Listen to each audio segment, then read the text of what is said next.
Hello everyone, welcome back. This is Voice Request Day 2. Our theme is Angopolis Urban Legends. How are you all doing? Appreciate those of you who came over from the SPLATOON stream that we did earlier. We were cutting it close, but giddy safe. We're here. Made it just in time. Oh, hopefully you peeped the starting soon screen. I have some information about my social media. The upcoming video that I'm working on for the next week of November. I can't believe November's already here. Once Halloween's over, things really pass quickly. Yeah, current videos, all that good stuff. Thank you for waiting. Let me know if the audio's still okay. I think it should be fine from the SPLATOON stream. Where is the chat? There's a chat. Hello, everybody. We've got some spooky and cute stories in the second day for sure. And a chilling atmosphere with music. Speaking of music, there is no music right now. Let's get that up.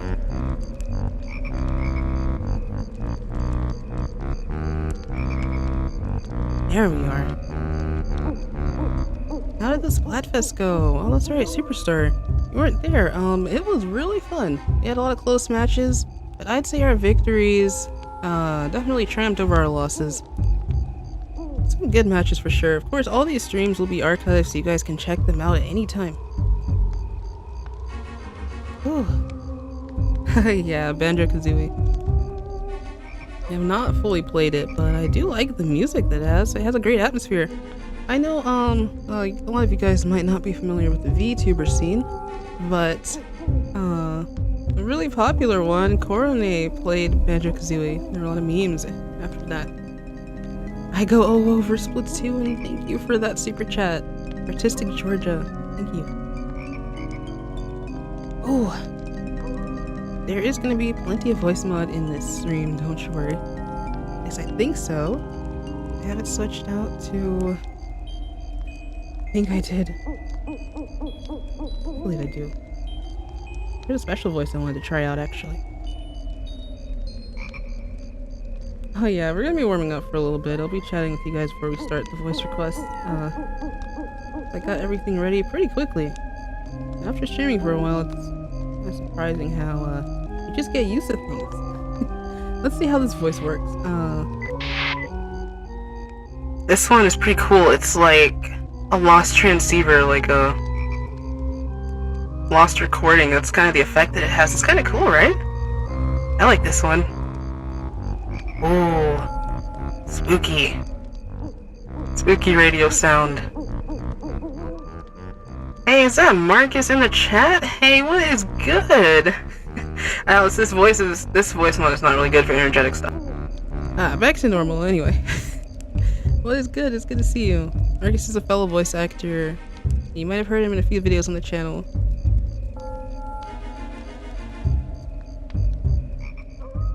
The internet is so bad that I can't participate in the Splatfest, so now I'm here. Oh, I'm sorry, Taco. Hopefully that gets fixed for you. And welcome back, Jayling. Thank you. Glad to hear you guys are doing well on this spooky night. Halloween is tomorrow, and I assume that everyone does have their own plans. I'll be releasing a spooky video playlist for y'all to check out. I do encourage, actually, you checking out the bonus episode of Angopolis Storytime 4.5. I premiered it on Halloween last year, but I feel like a lot of people haven't really seen it yet. So, I'll be dropping a link for those on the community tab for sure, Voice mods do give me goosebumps. Good. What is up, Yume? I am ready to go. Feeling good. Feeling pretty pumped up for these voice requests. Just change your voice anytime. Let's see.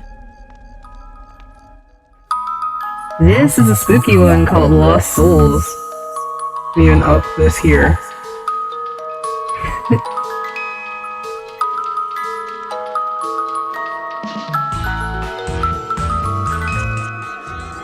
Oh my goodness. Is that Hang Castle, please? It is. Oh, it's on the last of the playlist. Nice, that little Sonic Heroes music.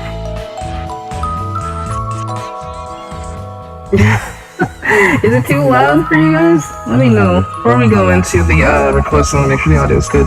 Thank you for the sticker, Artistic Georgia. Thank you for your support again. Love this song. Yes, me too. Mystic Mansion is also a good one. Oh, and while we're still warming up, guys, give me a moment to go ahead and make the Twitter post for this.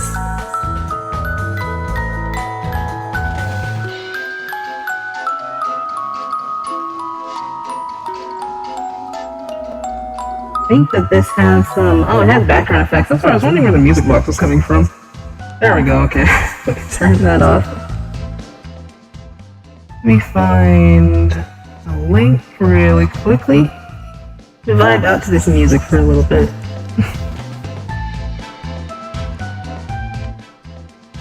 Here we go.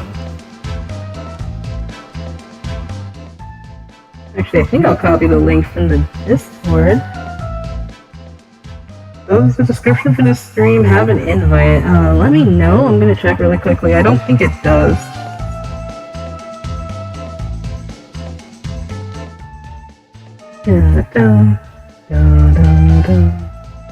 I think it does, yeah. Alright, it's all good. Description's good.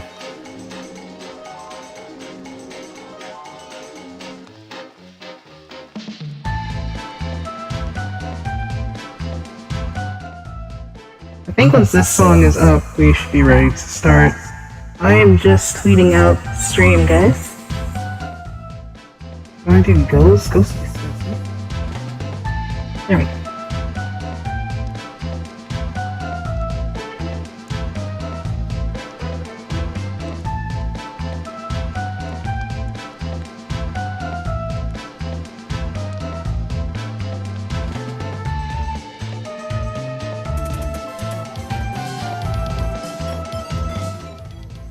Oh, do we have a member?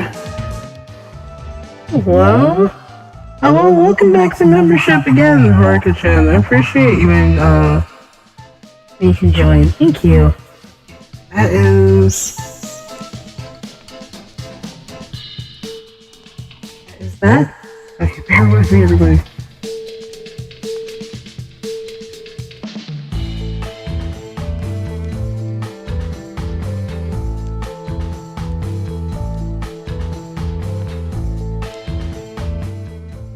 I think that's a good post. Alright, we're done.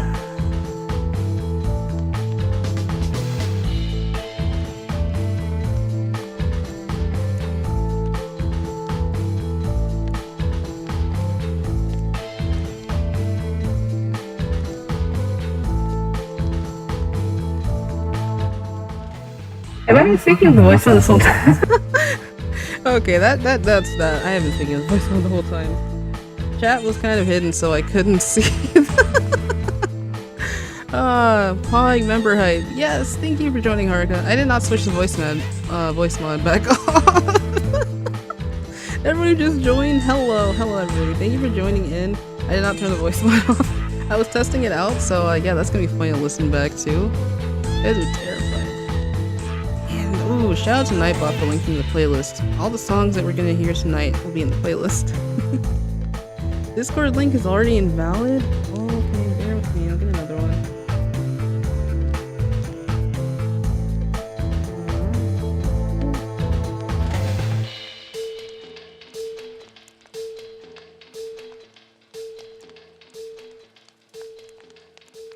What is the song after Hanging Castle? I need to know.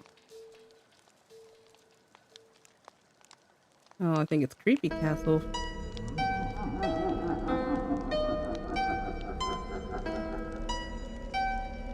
Alright, we're updating the Discord link and now we'll get started. You guys have been waiting. Thank you for your patience.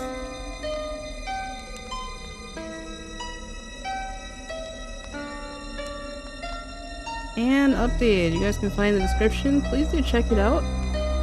There's some very helpful links in there, and we also have the set list in there, which we're going to transition over to in just a moment. While we have this song on, actually, let's get some rain started.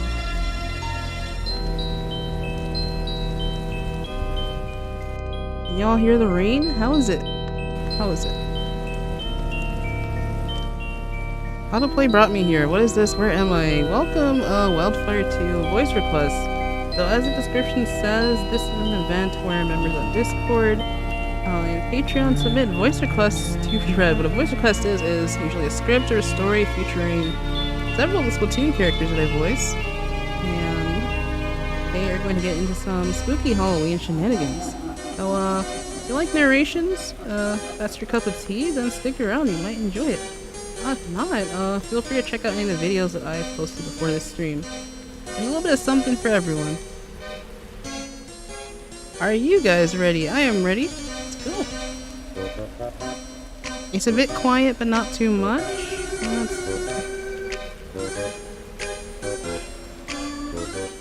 think the music might be too loud.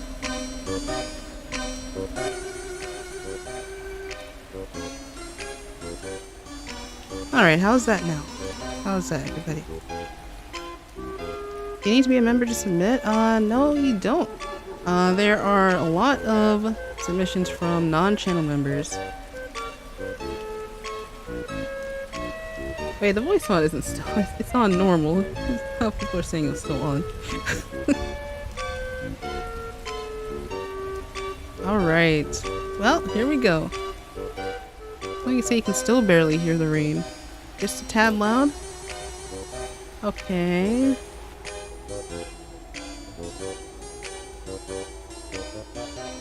Thank you for the super chat there, the homie 20. Happy Halloween. Also, do you like scary movies? If so, what's your favorite scary movie?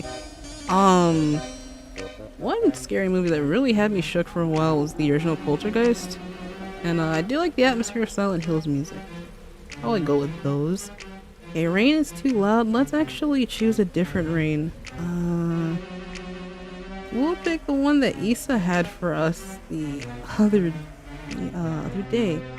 In the day one stream. Let's make sure that's good before we proceed though. Is music too loud or is rain too loud, chat? Playing Splatfest on your own sucks. Oh, well, if your team treat, be down for some matches at another time though.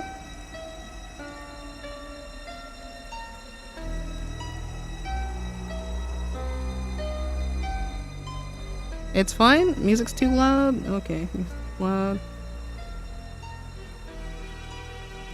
Now this song in particular might be loud. I have not changed the audio output. It does lower a little bit more when I speak, so that could be another thing.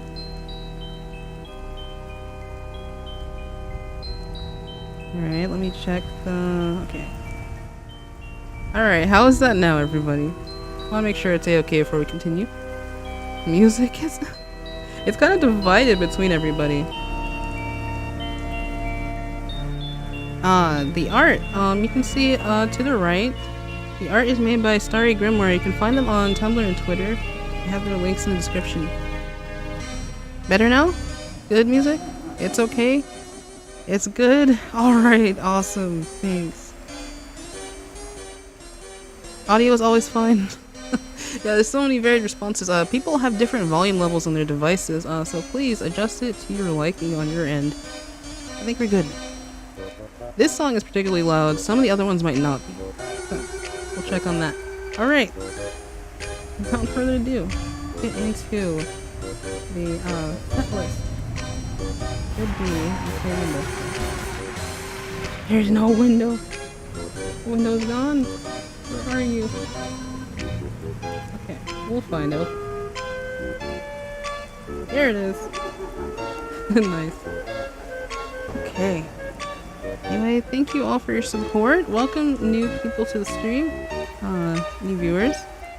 We're about to get started with the voice request. So day 2, yes, we've got the art again from Starry Grimoire. You can see here. I'll definitely check them out later. For day 2, we're starting off with a story by Ceenic. Ceenic is definitely someone who's participated in a lot of the voice requests, so I appreciate everybody who's gone so far. This was day 1, which you can check out in the previous stream. We're gonna get started with a lighthearted story. Or is it? Question mark. Get to the actual playlist for this. Let me see you guys. Booyah! For ready for the first story of day 2. Now I've got the song. Alright, while reading the voice request, I cannot look at the chat. As the screen says, I read it before and after, so thanks for your support. Get cozy, get a snack and drink. Ready for the narration to commence. Right. Perfect timing with the music ending there. So first up on our list is Halloween Trick or Treat by Ceenic.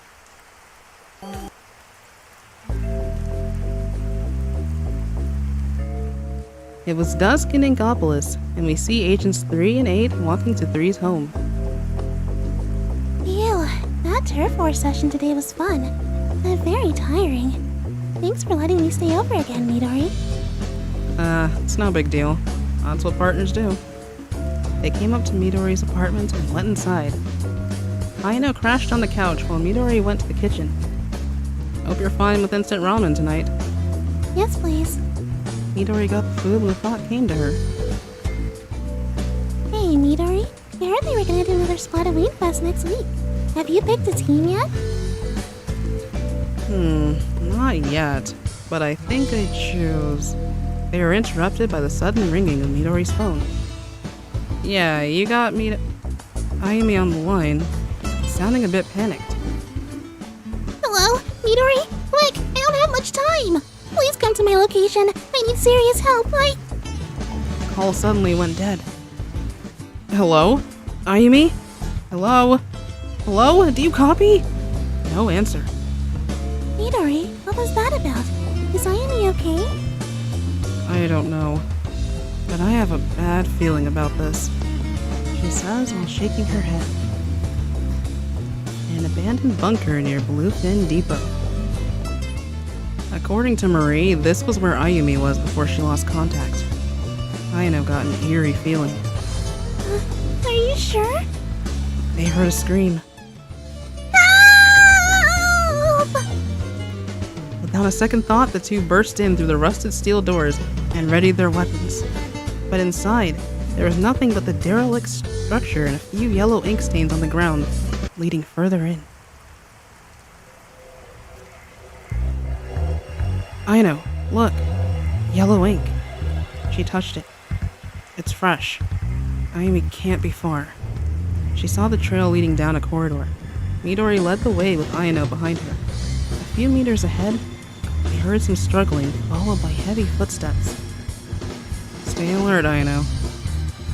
Stepping with caution, they waited for the footsteps to get closer. From the corner, Ayumi appeared before them, looking badly injured and missing her guns. Ayumi! Ayumi looked at her friends. Oh, thank God you're here. Before she could finish, something grabbed her legs, making her trip. It then began to drag her into the shadows. No! Ah! She vanished. Ayumi, hold on! I'm coming! Ayano, wait, don't! It was too late. Her partner had already ran into the darkness. She chased after them. By the time she caught up to them, she saw a large creature in the darkness with Ayano on the ground. She could see Ayumi clinging to a door as the creature tried to pull her in. Let them go! Midori shot at it, but only made it angrier. It swung at her blaster, leaving her unarmed. It then pulled Ayumi into itself and was about to grab her, but Ayano pushed her out of the way. Thanks, Ayano. No prob. But where's Ayumi? Midori shook her head. I'm sorry, Ayano. We didn't make it in time. Both began to feel upset at the loss. While they were distracted, they saw the creature begin to get bigger, as if inflating. With no weapons, they expected the worst. It continued to inflate until it filled its end of the corridor. They shut their eyes, bracing for whatever may happen next. Ah! Ugh. As it started to fall forward, the two were suddenly splashed? Ugh, what the? Midori looked at herself and was all sticky with a sweet-smelling liquid. Hold on. Is this caramel sauce? Aina opened her eyes and tasted it. Hey, you're right. That's not all. Held up a pillow and dumped feathers on them. The creature then shrank down to reveal that it was Pearl all along in Kraken form. Eh? Pearl? What the? How did you... Where's Ayumi? Ayumi got up from a covered table behind Pearl. Totally got you both. Man, that was epic. She took out her phone and snapped a photo of her friends, who now looked like chickens due to the feathers. There's both of you, right? Midori stomped up to her. Seriously? We thought you were dead, Baka-ika! Aw, you do care. Can anyone please explain what's going on? Pearl explained that it was Ayumi's idea to get them back for leaving her in the maze.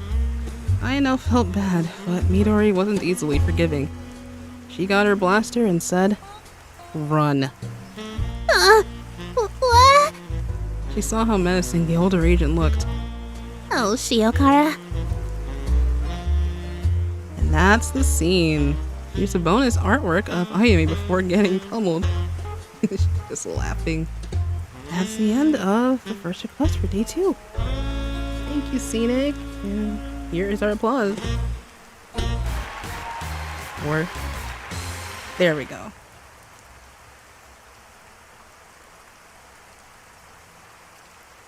That is in Goblin Square. Hold on.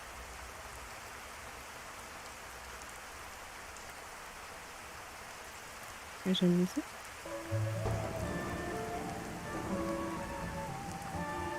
Hey, thank you for participating. There we go, there's that. What did you think, chat? Y'all aren't familiar. The request from round 19, since we're in 20, had Ayumi getting lost in a corn maze for the fall events that we had going on. But that was pretty interesting. She knew she messed up. Would have been Ceenic if we saw it go down? Is that a pun on Cenic's name? I see. Ah, thank you for the applause in the chat, everyone. Nothing like a good prank story to get the ball rolling. Baka Midori strikes again. Baka-ika. That just means stupid squid. Yeah, Tsundere Midori. Yeah, there's a video where I have her. I'll say that a lot. It's really fun. Pearl's Kraken form is probably small when you think about it. I like how someone in the chat said Ayumi seems pretty sus. Reminds me of the most recent comic that we did. Well, after Pearl's SPLATOON fright. Oh, Bomboozled in the chat with the quote. Pearl, can you do that again, but like, actually eat her this time? What a trickster she is. Alright, so let's continue on to the second story. Actually, yo, give me a second. We have to actually duplicate something.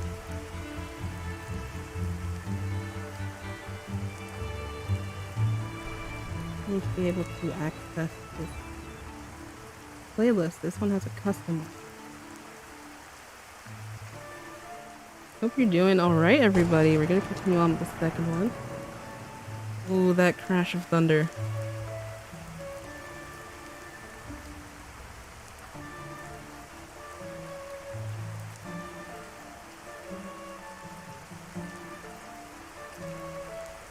Alright, there might be a loading issue going on.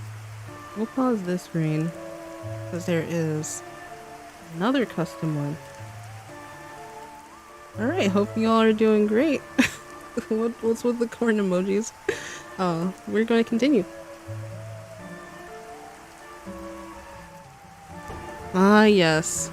Next story will be quite emotional. We'll see.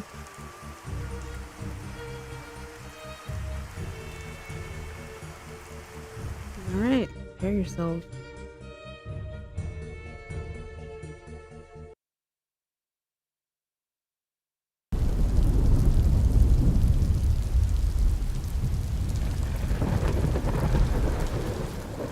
Alright, let's go. Next story, I think number 3 for day 2 is...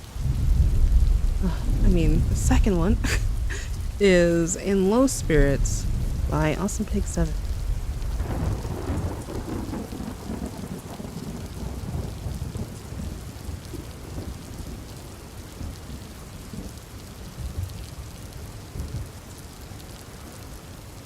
Let's see something here. Alright, should be able to do this. So, it's Awesome Pig 7. I usually supply the good fluff around here, but this time's a little different. It's time for something spooky, solemn. Okay, there's comedy in here too, but for the most part, I know and everyone else is about to be in low spirits. Hey.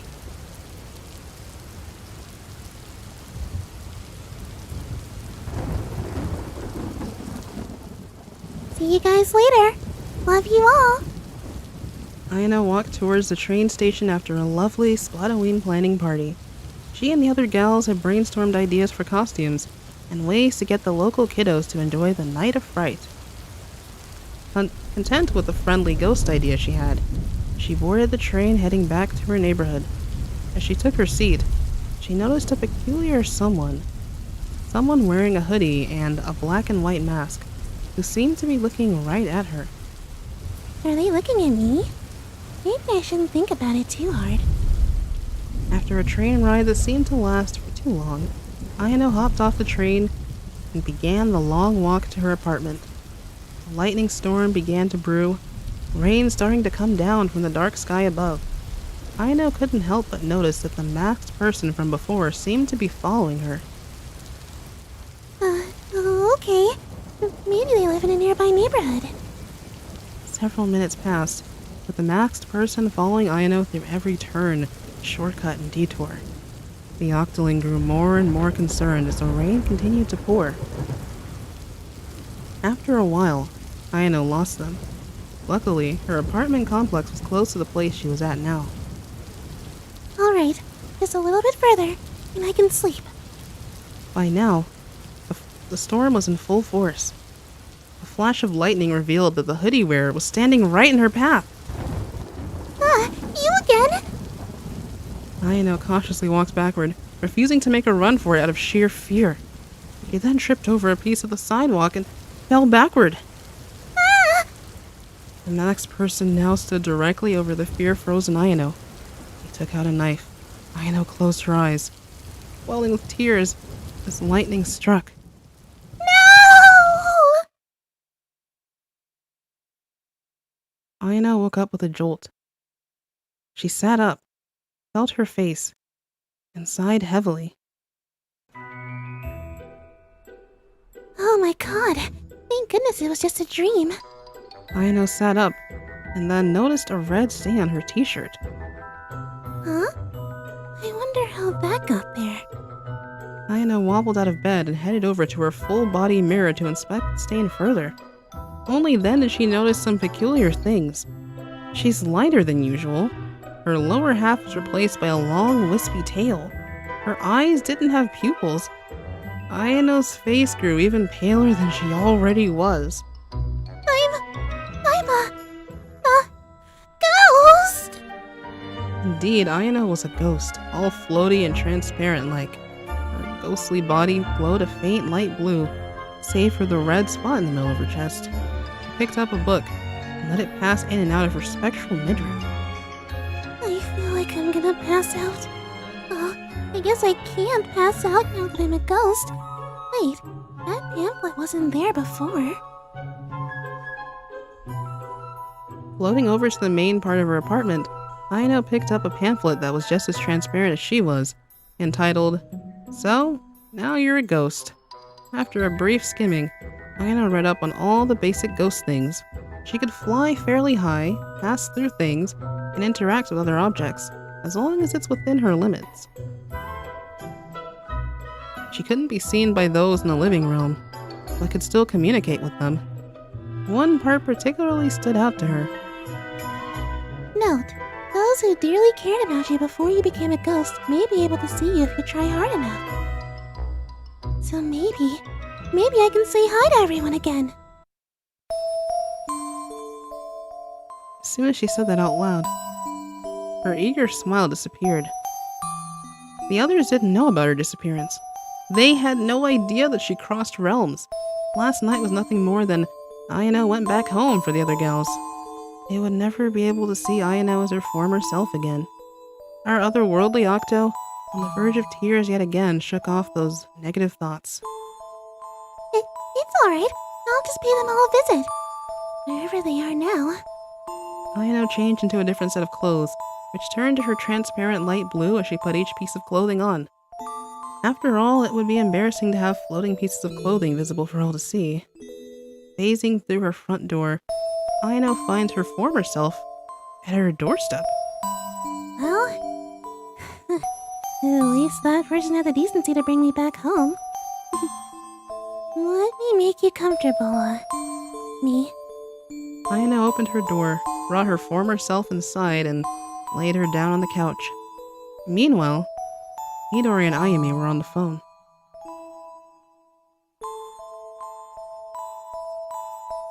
So, did you talk with Ayano about that risque idea you had?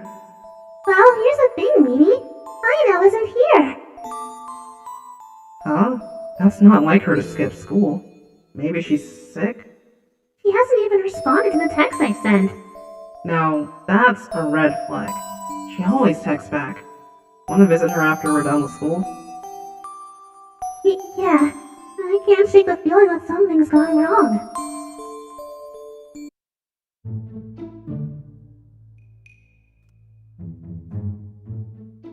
Ayano was now making her way to the studio. She always wanted to see Pearl scared, so that was her goal. She soon found the rapper lying down. Perfect. Target acquired. Rena, I'm gonna go make a PB sandwich real quick. Ayano followed Pearl down the stairs to the mini kitchen. Pearl began to search for the necessary items, starting with the bread. Now, where's that PB? Ayano browsed through the shelves, found the peanut butter jar, and held it right next to Pearl. Out of the corner of her eye, Pearl spotted the jar. Oh, hey, thanks for that. The MC turned to find the PB floating eerily next to her. Nervously, she walked around it, noticing that no one was there. No string suspending the jar either. What's going on? Ayano then unscrewed the jar and held it just above the counter. This frightened our dear Prizzy Price to the point where she was shaking. You know what? I'm not hungry anymore! Rena! The horrified Pearl dashed back upstairs with Ayano laughing her head off. Wow, that worked way too well. Ayumi couldn't pull a prank like that even if she tried. Hours passed and Ayano was just lounging in her apartment, eating a ghost sandwich. Suddenly, there was a knock at the door. Now, who could that be? Aya, you didn't respond to my text. Are you alright? Ayano flew outside to see Midori and Ayumi at her doorstep. The one fear that lingered in the back of her mind had manifested. The truth of last night. Ayano didn't want to see them sad, but she couldn't keep them in suspense for the rest of their lives. Ayano decided to unlock the door, which Midori then opened.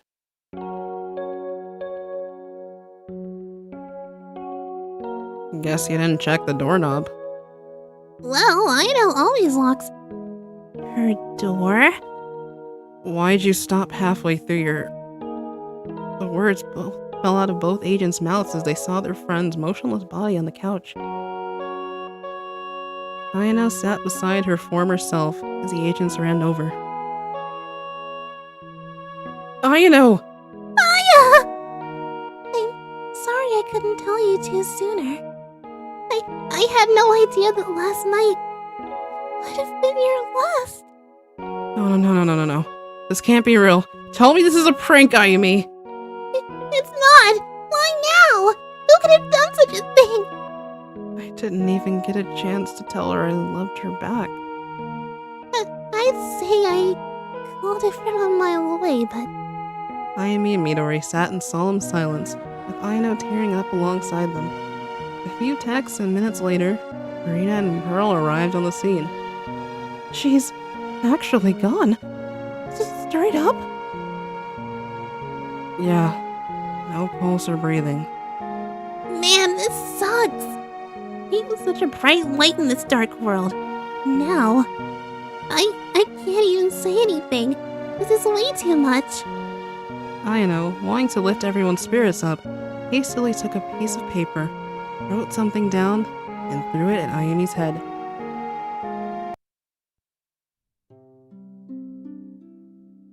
Ow! What the? Ayumi uncrumpled the paper, which had the words, "I'm still here with you all," written on it, along with Aino's cursive signature. Still with us? Yeah. Aino's here in spirit. We can't be sad. She wouldn't want that. That's true. Aino's always been a joyful soul. We should carry on with a smile on our face.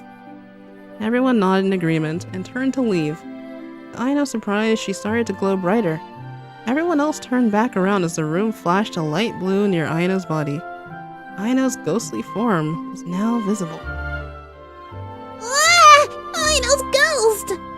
Aya, is that really you? Yeah. Oh, I can't tell you all how surprised I was this morning. What happened last night, after you said bye to everyone? Well, long story short, Max person, dark night, lightning storm. I'm a ghost. You get the picture. I don't understand. Why would someone do this to you? I don't know either. What convenience seems the most likely? Silence crept over the room. Hey, unrelated, but I totally had a run-in with a ghost this morning. No way, another ghost? Oh yeah, the spirit of the peanut butter jar. Pearl came to me on her knees, tears flowing. It was so cute. I swear it was real! That peony jar unscrewed itself! Yeah, about that. That was me. You... I know. Everyone laughed, even Midori. The mood of the room was back to normal. So, I guess you're still here. Just not among the mortal realm. It seems like it. I can still do a lot of stuff. I'm just not physical. Wait! That means you really did become a friendly ghost! I guess you're right. We might need to adjust our SPLATOON plan. Just want to say, I know. Even though ghosts scared the pants off me, I'm glad you're still with us. Or haunting us. Or whatever. I'm glad too. The group hug started, with Aino in the middle.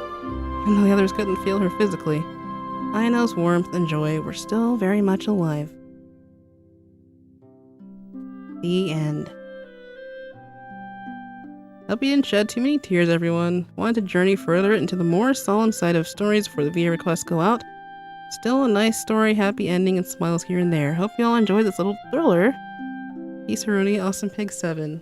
And there's some quaint fan art there of a ghostly Vimo. There she is. Alright, so the end. Thank you for participating, Awesome Pig 7. Oh boy. Don't be too much in the feels, everyone. This is just, as I said, an alternate universe in which there are many different things that can happen. So, it's interesting to see everyone's take on the themes for each month. Cute and heartwarming at the same time.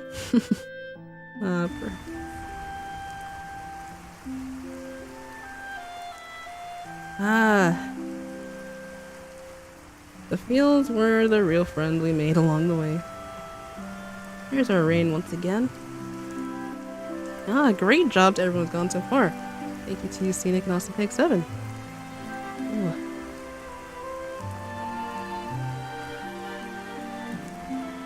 We're currently 46 minutes into the stream. Wow. Love the positive energy in the chat. Gotta get the respawn point for her. Good plan, good plan. Even the heavens weep. Oh, Clush.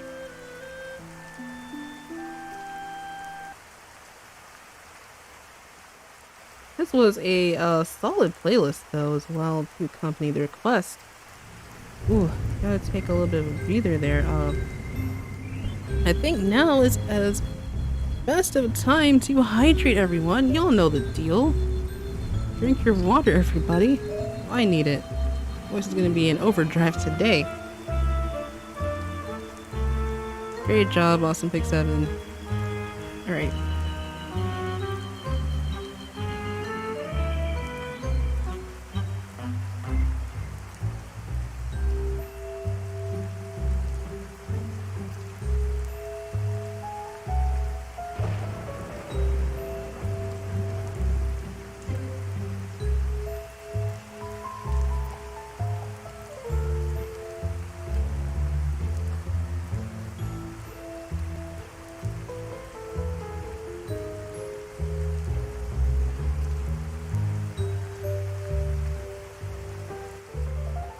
Alright, and we're back.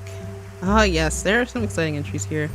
There's some of you do have to head out, though hopefully you can catch the replay. There will be timestamps after the stream has concluded. So, to all, do have a good night. We're going to continue on. Hydration in the chat. Love to see it. Okay, so, next story is a debut from a new member in the community, so we have number 3, Mystery of the Cursed Callie plush by the Superstar Gamer 101.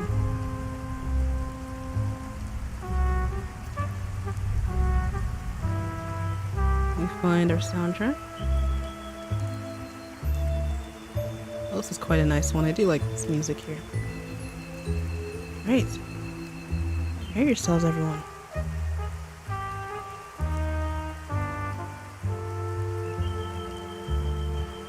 So, here is a photo of Plush Callie. It's from the Everything Callie Twitter account. Hey Yume, this is my very first favorite quest. It's short and based on the cursed Callie plush means people post it online. Hope you enjoy it. Alright, let's get it. So, I'm gonna switch it up. Oh no, what have you done? There we go. Alright, Mystery of the Cursed Callie plush. It was another normal day at Ingopolis Square. Off the hook, Pearl and Marina were done wrapping up their work for today and decided to head home. On their way home, Pearl noticed a shop that sold Squid Sisters merchandise. Marina didn't notice the short squid wrapper was missing as she walked up without her. As soon as Pearl entered the shop, she knew what she wanted right away. A Callie plushie. Without any hesitation, Pearl bought the Callie plush and went straight home where Marina was standing outside of their apartment, being confused as to where Pearl went. Pearlie, where have you been? I was this close to calling you. Sorry, Rena. I just bought this plushie of Callie. She was going for a low price, and I just couldn't say no to that offer. Pearl, that plushie of Callie is cursed. Say what now? Haven't you heard the rumors lately? Many Inklings and Octolings claim to have seen sightings of these plush toys coming alive and taking all of their Pepsi along with splatting many cephalopods in Ingopolis. Oh, come on, Marina. I'm pretty sure it's all a legend. Besides, toys don't even come alive at all. Suddenly, the plush toy started to shake and jump out of Pearl's hands, coming to life. Ah! Oh no! That plush toy is going to hurt us! Stand back. Don't make me use my special weapon. The Callie plush proceeds to hug Pearl and Marina. Huh? You're not going to splat us or even take our Pepsi? No, I'm actually a nice and blessed plush who just wants to make people happy. And I love you two so much.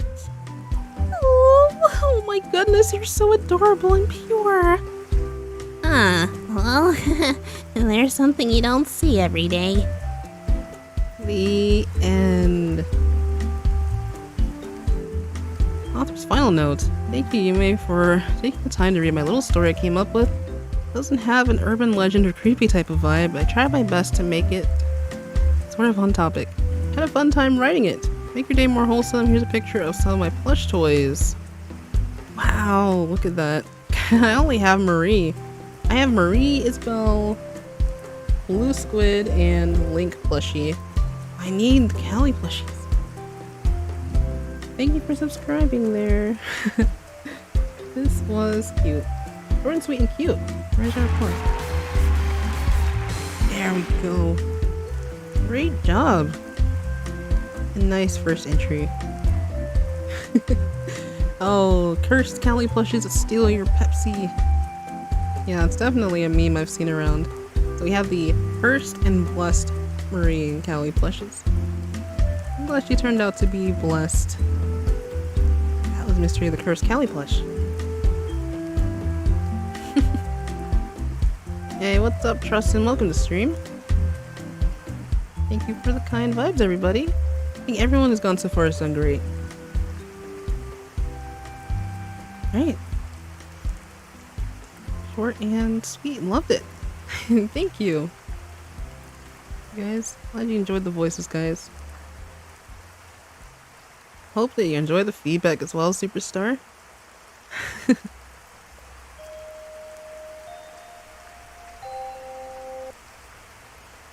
Oh, we are starting with that way too soon. No, no, no. Yeah, I need the Pearl, Marina, and Callie plushes to complete the collection. I think there's Inkling plushes, but they're Splatoon 1 only. I don't know. I'd love to get an Agent 8. Maybe someone's doing a custom one out there. I am new to the channel. Hope you have a great day. Thank you, Katsugi Kiyoshi. Thank you. Appreciate it. Hi, welcome to stream, wasn't it? Thank you. This Halloween is definitely spooky. Oh. Thank you, Milo. You guys are so kind. Alright. So, get this out of here. Next story, number 4, is 8th Mystery by Miku Hoshina. Miku's in the chat, so don't be nervous. It's gonna be okay. It's gonna be cool.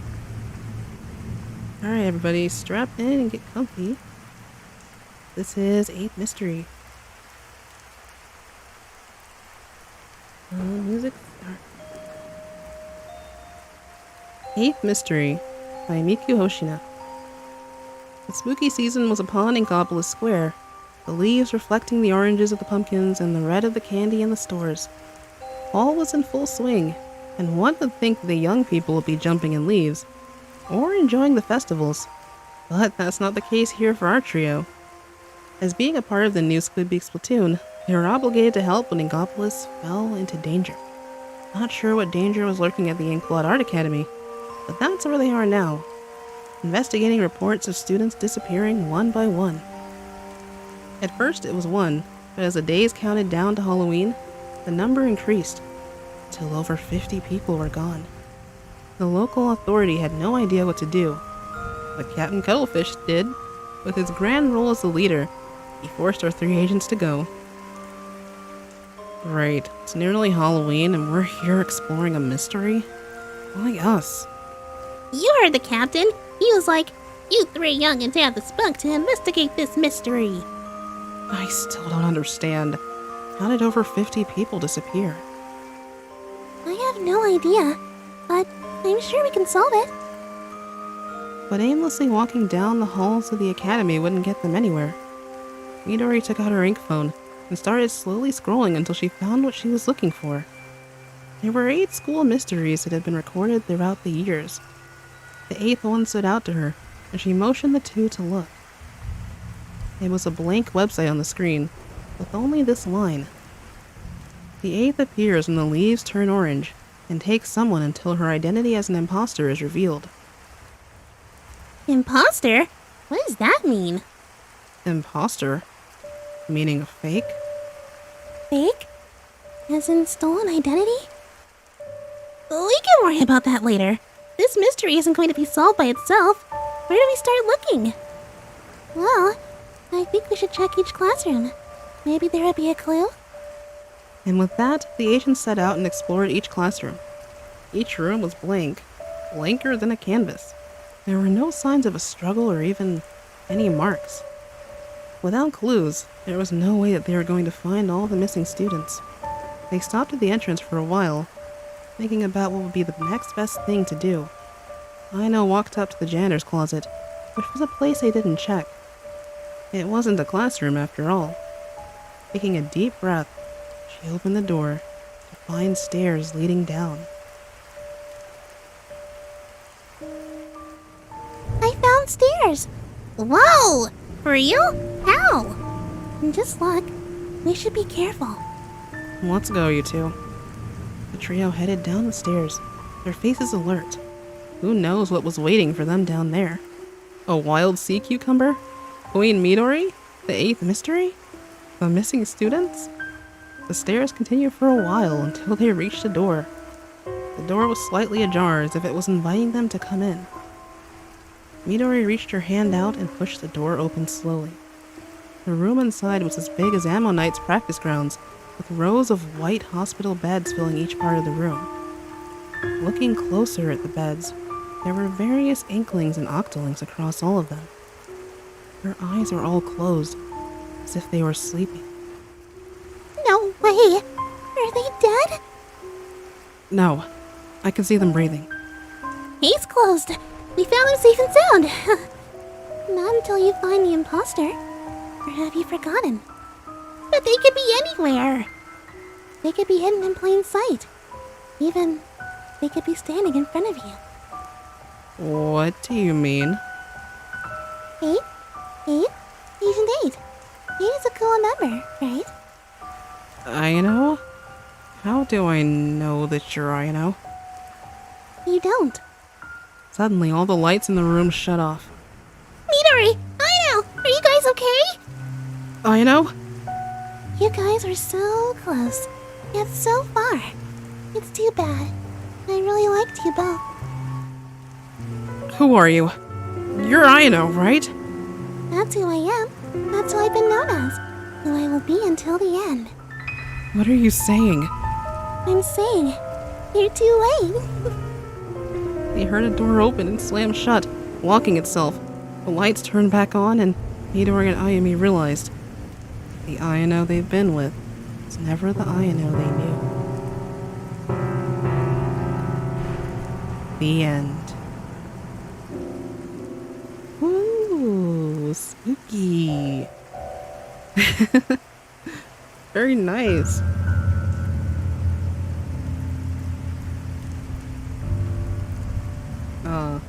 Where is the clapping audio? Y'all want to work sometimes. There we go. Great work. Definitely felt chilling here with the music that we had. Too. I got the spooks definitely once they found that secret room. Very nice description. Great job, Miku. How's everyone like it in the chat? Is this the real Yume? You may never know. I swear it wasn't me. I'm not the imposter. Not the imposter. Oh, the suspense is so good too. Oh, we may never know the answer.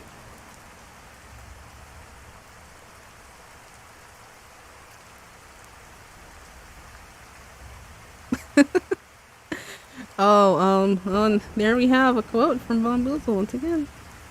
Alright, thank you for your support there. Game over. Spooky, I know, spooky. Ooh, that crash of thunder. You may never know. I wasn't even trying to make a pun. These things just happen, you know? A sus story. Loved Ayumi's impression of Cuttlefish at the start. Had to do it to him. Good stuff, good stuff.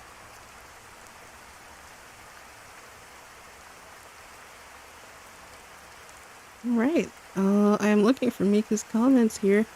Thank you all. Aw. Glad you guys have enjoyed the story so far.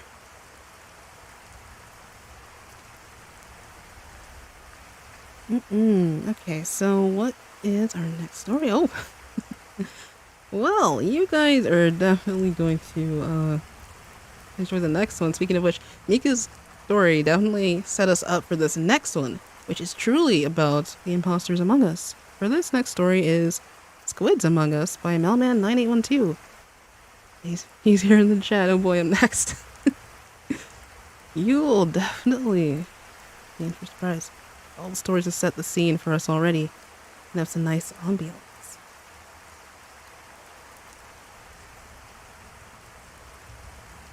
Okay, I want to refresh the playlist just a bit, see if this change will reflect.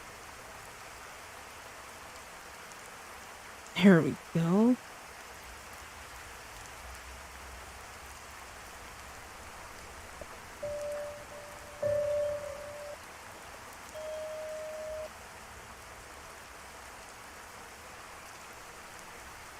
Oh boy, come on, work with me here. There we are. Alright, everyone in the chat, get yourself cozy. Everyone nearby, we are about to delve in.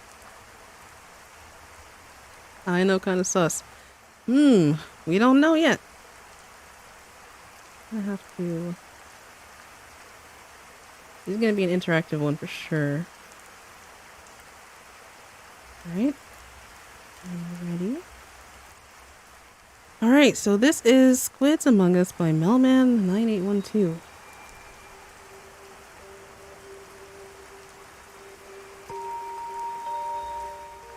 Captain's log, stardate, late October, 10,000 years in the future.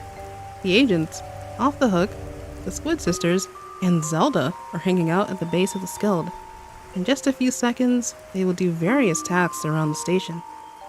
Unknown to the crewmates, there are 2 imposters among them.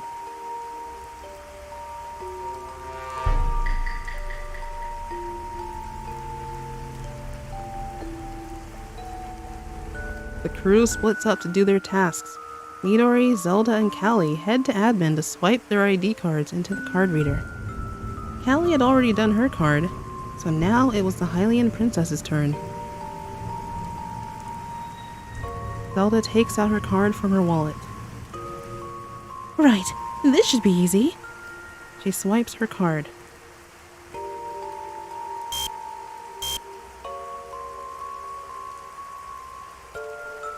Too slow.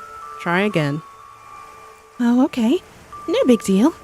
This time, she swipes her card faster.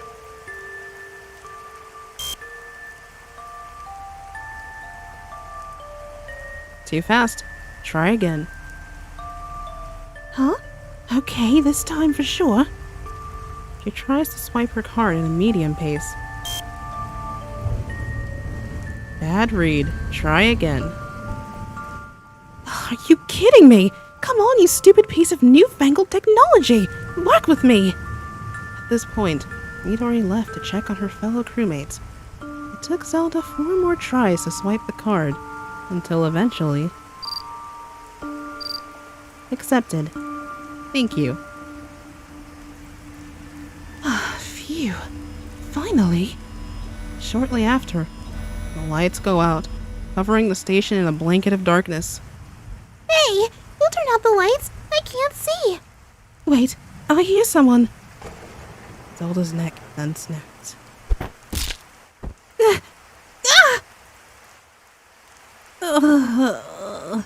She collapses. Zelda, where are you? Is everything okay? The lights come back on, and Zelda's now lifeless body is on the ground. Zelda! Callie discovers Zelda's body and gasps in shock.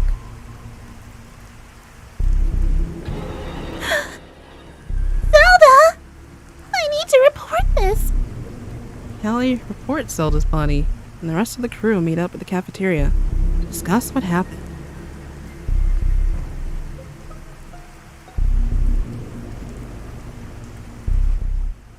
I found Zelda's body in admin. We were doing our task when the lights turned off. When they came back on, Zelda was killed. Who else was with you? Well, I did go with Midori, but she left before the blackout. Any additional suspects? Maybe there were other people near admin. Again, the lights are off. I couldn't see who it was. Callie, you were standing near the reader for a second, then moved away from it. Is there a reason why you did that? I swiped the card and it worked. What of it? I don't believe you. Zelda was struggling with that card reader. Yeah, no one gets the card reader to work that easily. You're looking kinda sus, Callie, not gonna lie. But I did the first try! Are you trying to frame me for killing Zelda? Who else? You were with her during the blackout. You waited for just the right time to finish swiping her card, and in the darkness, you killed her. Yeah, sorry, Callie. I'm gonna have to vote you off. Same. But I didn't kill her! Marie, you can vouch for me, right? Sorry, Cal, but I gotta side with the agents on this one. So it's decided. We are voting Callie first. Everyone votes for Callie. You all doomed yourself. Callie gets ejected from the station. The results screen reads, Callie was not an imposter. 2 imposters remaining.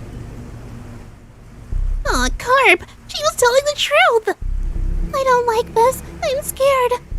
It's okay, Ayano. There's more of us than them. We'll figure this out. Thanks, Mom Arena. The group then splits up again to do their tasks. Alright, what's next? Marina looks at the task list. Okay, I'll start the reactor. Marina heads to the reactor. In order to start it up, it looks as though she needs to play a game of Simon Says, mashing the key lock's patterns as they progressively get harder. Okay, just need to do one more pattern and I'm good. As Marina is about to complete the last pattern, an emergency meeting is called.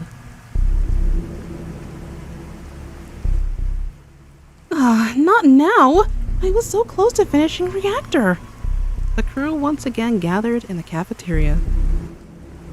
It's Pearl! She was following me the whole time! As soon as I was finished, getting scanned at medbay, she followed me. Yo, what? I followed you to make sure you were clear. I don't know, Miss Pearl. I did see you fake data earlier at navigation. You only just came by and left the data screen after 5 seconds. I've done data before. It is not that quick. Yeah, explain yourself, Pearl. Okay, look. I was going to fuel up the engine while the data was downloading, but I saw Ayumi alone, wanted to keep her company, and make sure she wasn't the imposter. But here's the thing, Pearl. You can't leave data while it's downloading. You have to wait until the upload is complete. She's right, Pearlie. I say we vote you out, just in case. Are you serious? I'm not an imposter, I swear! Pearl, stop the cap. You faked the task and that's all we needed to know. One more thing. If Ayumi's wrong, let's stay together from now on. Sounds fair. Everyone votes off Pearl as the screen reads. Pearl was not an imposter. 2 imposters remaining. Friggin' told you I was innocent, you fools! Everyone then looks at Ayumi. Well, I guess we're grouping up. The remaining crewmates stay together while completing their tasks. A few seconds later, an alarm sounds. What's happening? O2's failing. If we don't get it fixed in 30 seconds, we lose. I know where it is. Follow me. The crew follows Midori to the O2 room as they find a number pad with a sticky note that has 5 numbers written on it.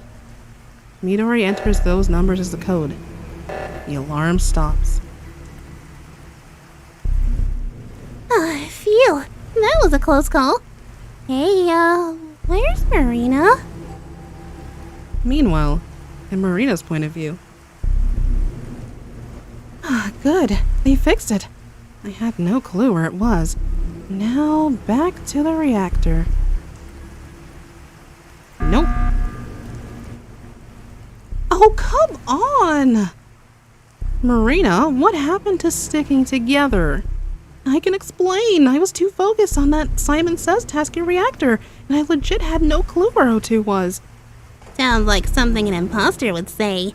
Shell no! In fact, I think I might have reason to believe that it was Marie. A couple rounds ago, right as I was finishing reactor, I saw someone vent into the room. I couldn't make out their appearance at first, but now I remembered that she had white hair and a green outfit. You know who's the only one here who checks those marks? Marie! Vote her out! Yo, Marina might be onto something. I changed my mind, guys. I think I'm gonna vote Marie. Are you sure? Don't get me wrong, Marina. I trust you. But if we screw this up, the imposters need to kill one more crewmate to win. Marie, do you have a counter-argument? So far, things aren't looking good. Remember, Marina came up with the Sticks Together plan. She didn't follow us to the O2 room, and I was with y'all the whole way. I still think it's Marina. I'm gonna be honest. Even though I know Marina wasn't with us, she did sound genuine with her argument. My decision stands. I'm voting Marie out. Both of you made a fair point, but everyone knows that only imposters can vent. If Maria said that Marie vented, then I'll take Rita's word for it. I voted. So we're all in agreement to vote out Marie? Aye. The votes are not in Marie's favor. Marie is ejected, and the screen finally reported the words everyone had been waiting to see. Marie was an imposter. One imposter remaining. I'm blasting off again! The crewmates cheer, relieved that they finally got the right player. Booyah! We got one! Good eye, Mom Marina.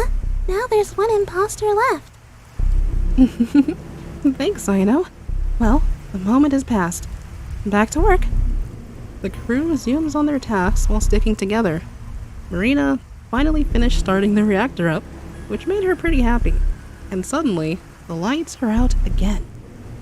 Oh no! The power went out again! This can't be good. Midori, who had stayed with Marina the whole time, proceeded to stab Marina in the back with a knife. She was the second imposter, and no one had suspected her. I never really was on your side. Dang it! Midori! Marina faints as a result of the stab. Midori hops into the vent to get away. Meanwhile, Ayano and Ayami are at electrical fixing up the wiring. Marina and Midori have been gone for a while. I'm getting worried. They'll be fine. Besides, we got one imposter out. We can still win this. Midori walks in. There you are, Midori. Everything fine on your end? Yeah, just got done with my tasks. How about you? We're almost done. Just need to fix the wires and we're all clear. Cool. By the way, Midori takes out a remote control and presses the button, causing the doors to close.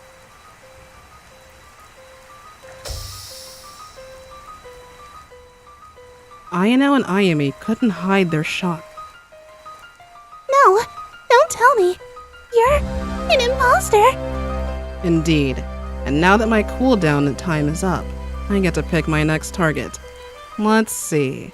Eeny, meeny, miny. You. Midori punches Ayami in the face and loads up her splatter shot. No! Please! Ayami! Midori fires the shot. No! Suddenly, Midori freezes up. As she drops the splatter shot, her stone-cold look slowly disappears as realization sets in. She had to kill several of her friends to get closer to winning. But to end it once and for all, she had to kill her best friend. Midori, what's going on? Midori suddenly hears Marie's voice in her head. What are you waiting for? Finish her! No, I can't. So you're just gonna let her report the body? No way! This is your chance! I know, but Ayano's my best friend. I never want to hurt her. After what happened a few months ago.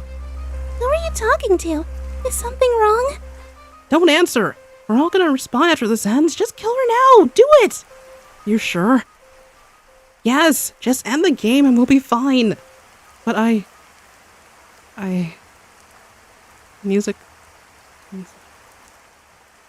Realizing what might be going on inside Midori's head, Ayano hugs Midori. Midori gasps, surprised by this unexpected event.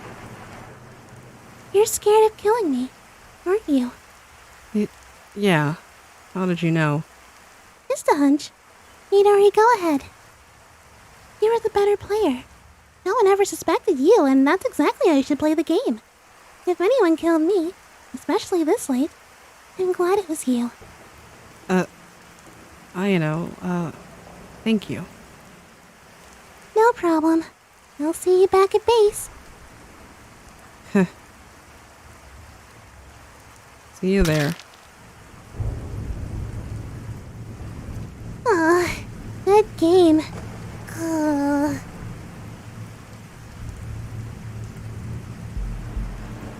The imposters win.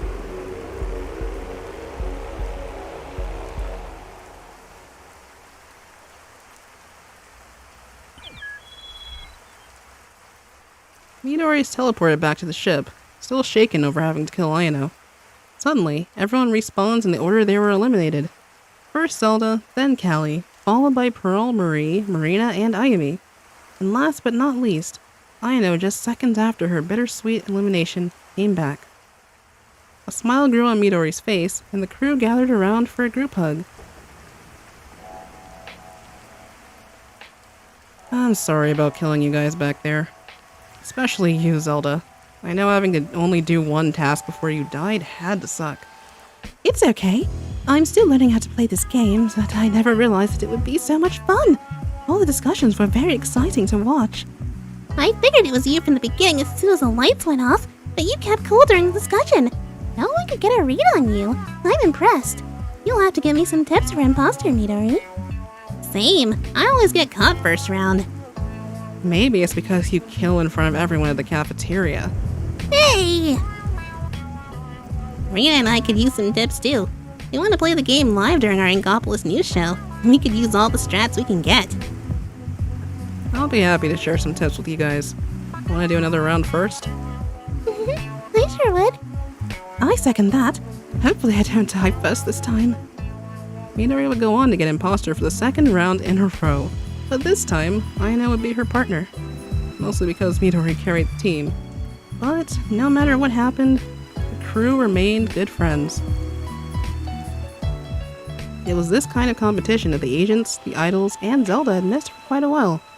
And rather than drift apart, this game of deception, murder, and mystery brought the crew closer together. For even though an imposter or two may be among us, they can never kill the power of friendship. The end.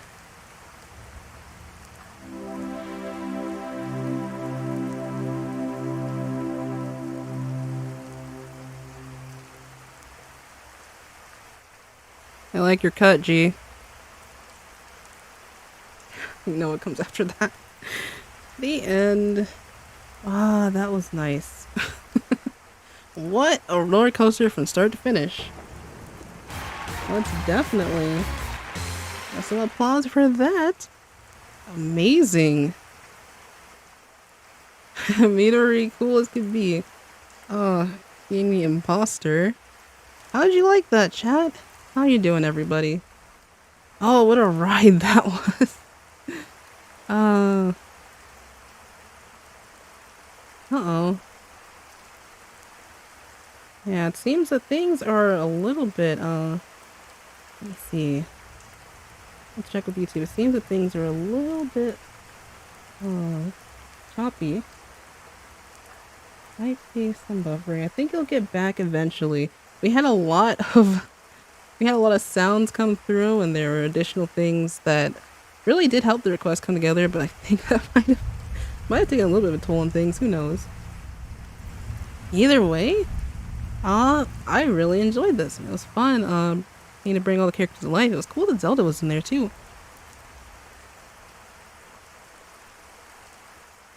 Very nice dialogue and setup, though, especially at the end. Oh, and we're back. Stream is healthy. Okay. Thank you, YouTube. Thank you, Mr. YouTube. Very nice. Very nice.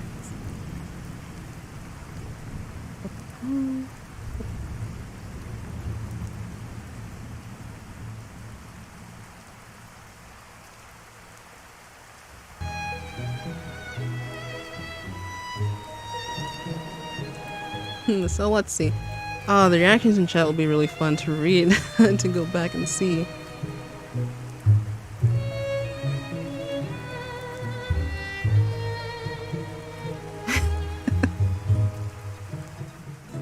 Oh my goodness. Oh, what a ride looking through the chat. Oh, you guys really had a blast. I did too reading it. Nice. Thank you for all the kind comments, everybody. Sound effects are good? Oh, I'm glad that they came through. Oh, I was a little bit worried they might get drowned out by the music. Yes. Wow. Oh my goodness. We're down to our last 3 stories of the night, and I really think that we should take a quick intermission for my voice so that I can deliver on the last few punches. Oh, once again, great job, Millman. Great job.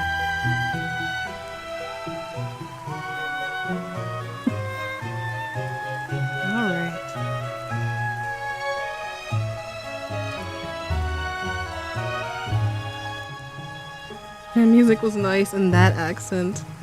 Oh, thank you. Yeah, I'm scrolling up through the chat, actually, guys. And the yeah, I didn't have a clap sound for the meme at the end, but just imagine there was one. The reactions are pretty good. Haven't seen Marina this stressed before. Ah, it's a new what do you call it?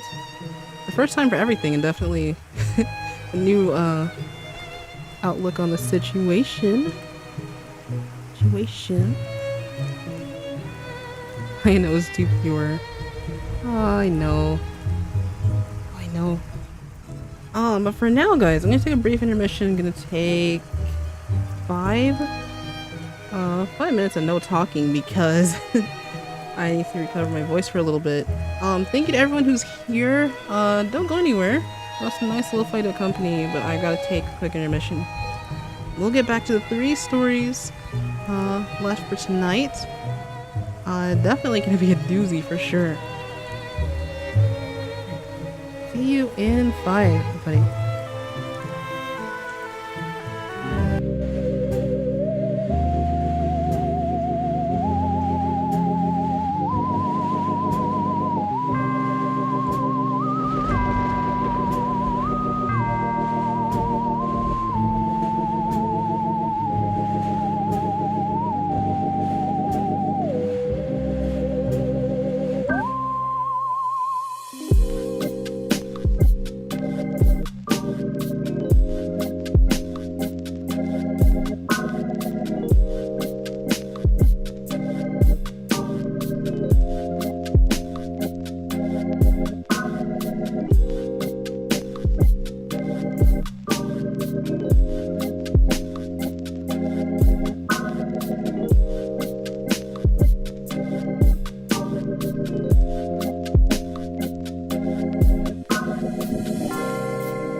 talk about an entry back, I suppose.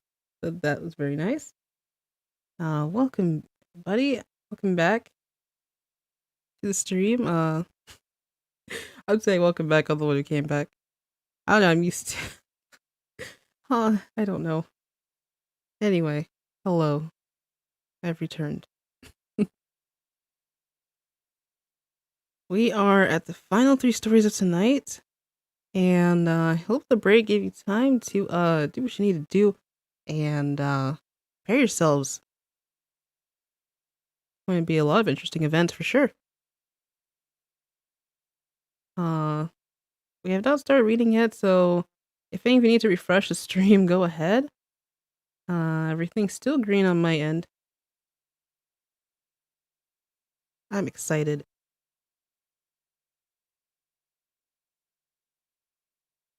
Oh, you guys are so kind. Thank you.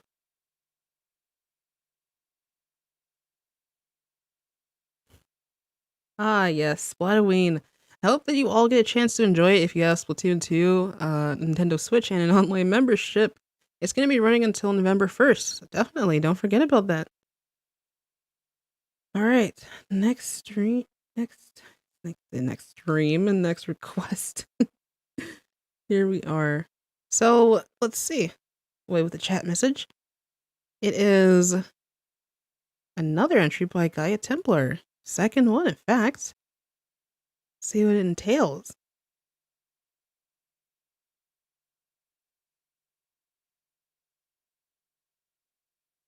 Okay, and effects at the ready. I don't think you guys have heard this in a while. I'm not sure it should apply to this one, but let's see.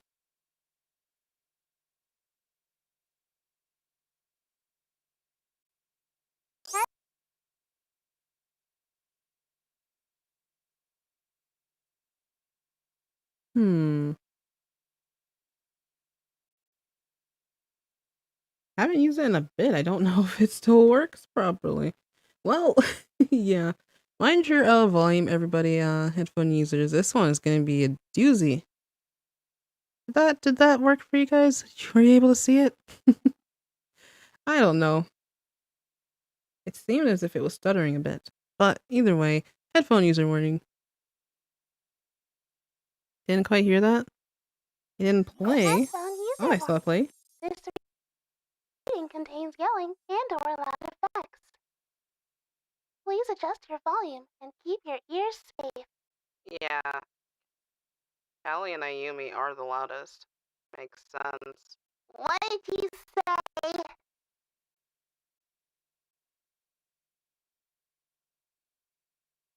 Interesting enough, I listened for it and it seemed like it played.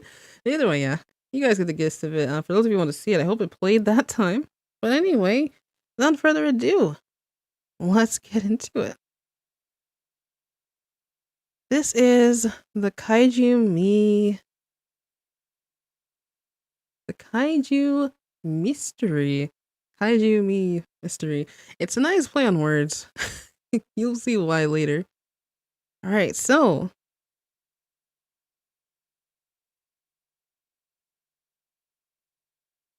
my goodness. I almost forgot. There is a custom soundtrack for the night. We have not begun just yet. Bear with me.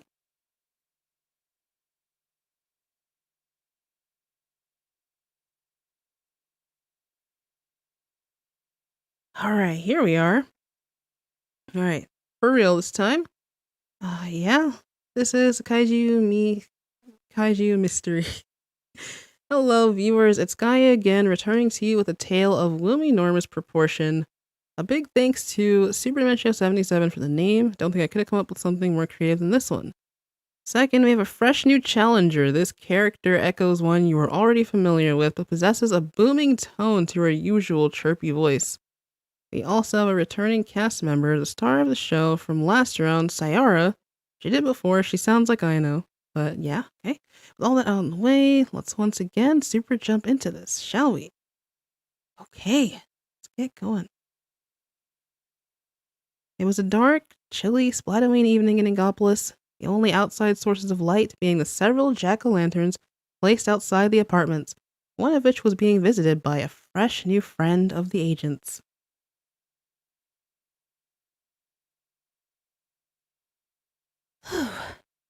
Okay, here goes. Sayara proceeds to knock on the door, waiting patiently until she was answered. Hello? Happy Splatoon! Sayara!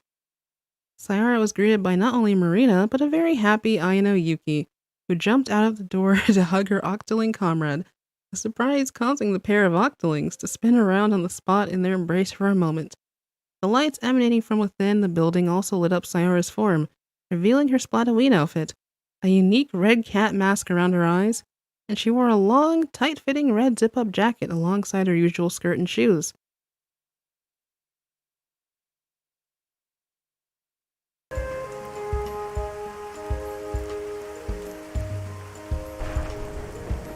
Not very spooky looking, but it was very fresh all the same. Wow, you look amazing in that costume. Aw, thanks a bunch, Ayano. I wanted to pull out all the stops for this evening. Well, you definitely did a good job of it. It wasn't long before Midori and Pearl also joined the three at the apartment door. You can say that again, Rena. She sure as shell pulls off that look. Oh, and I actually did my trick-or-treating beforehand, so I have extra candy for everyone. Aw, you didn't have to, you know. Maybe she's challenging Ayano to being a sweetheart contest. Well, she chose a tough opponent, that's for sure. Oh, I can't be all that. I swear, you're both too sweet for this world. Could we chat some more inside, please? My tentacles feel like they're going numb from this cold. The agents in Off the Hook chuckled and backed away from the door, letting Sayara in. Ayano taking the treat basket she was carrying with her to the table inside. Sayara removed her black coat and mask, which she'd worn over the costume, placing both on a rack on the opposite side of the door. She eyed up the interior decorations, seeing small paper ghosts hanging from the ceiling, as well as some spooky mem cakes all around the room. Things were shaping up to be a very enjoyable Splatoon. Marie, coming from Midori's headset. 3? Agent 3? We've got a problem. Hold on. She moves her headset from her neck to her ears. What's up, Marie? Well, 4's out on a mission, but she's not responding to me on comms. And 2... There's a giant Ubi in the square! Like giant! Okay, what the heck are you two? The conversation was disrupted not a heartbeat later by the sound of a titanic footstep outside. Midori, Ayano, and Sayara made a dash for the apartment balcony along with the idol duo, only to witness that Callie was actually right. There was indeed a giant inkling outside in the square, as tall as Deca Tower to be exact. But that wasn't what disturbed the group the most. It was the fact that this gargantuan squid kid, save for the glowing yellow eyes, skin color of dark gold and the huge fangs protruding from the mouth, bore an absurd, striking resemblance to Ayumi.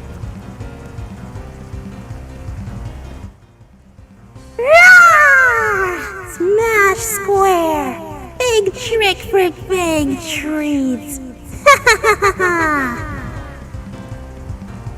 Yep, that's Ayumi. But what in the world happened to her?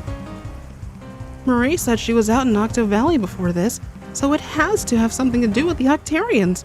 But what in the world could they use to do this to her? We can play guessing games about this later. Ayano, Sayara, on me. Right behind you, Midori-senpai. I'll help however I can. Lead the way. Midori made her way to one of the spare rooms in the apartment, going to a chest and popping it open, revealing a variety of emergency weapons. She picked out her trusty Hero Shot, while Ayano grabbed her Octo Shot. Sayara, meanwhile, managed to dig out a Hero Splatling. They all equipped their ink tanks and rushed out to the balcony, hopping off and making a dash for the square, while Marina and Pearl got on the radio.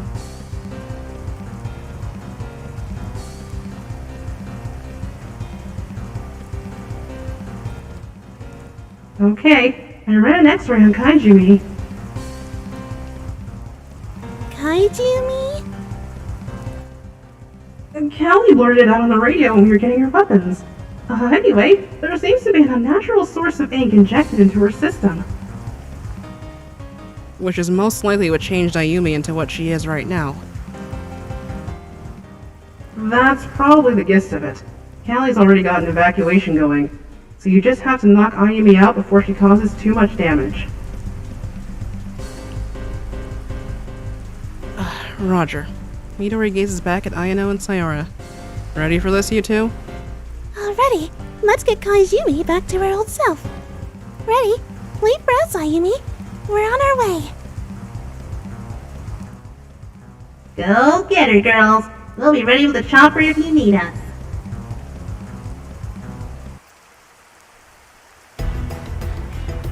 The group exchanged a quick nod to each other before bursting into the square, Ayano inking up the ground for a territorial advantage, while Midori and Sayara fired on Kaiju-Mi, immediately getting a reaction out of the behemoth of a squid kid. Roar! What an overly pure Octo girl! Kaiju-Mi reeled back her titanic fist, aiming to smash Ayano into the concrete. Aw, she still recognizes me. We've got you, Ayano. Midori and Sayara moved to cover Ayano as the fist came crashing forward, focusing fire onto it until Kaiju-Mi's hand was blown back from the pile-on of ink. Thought that stopped me, Midori? Slimy, edgy green jerk. Definitely still sounds like herself. Oh, co-op! Girls, look out! With her other hand, Kaiju-Mi had pulled out a splat bomb, slinging it towards them, while Midori helped Ayano move towards the woomy, enormous Inkling's feet. Sayara stayed put and swung her weapon, using the Splatling's sheer size to strike the splat bomb back in Kaiju-Mi's direction, causing it to explode in her face. With the huge Inkling briefly stunned from the impact, Midori and Ayano were free to fire at the legs.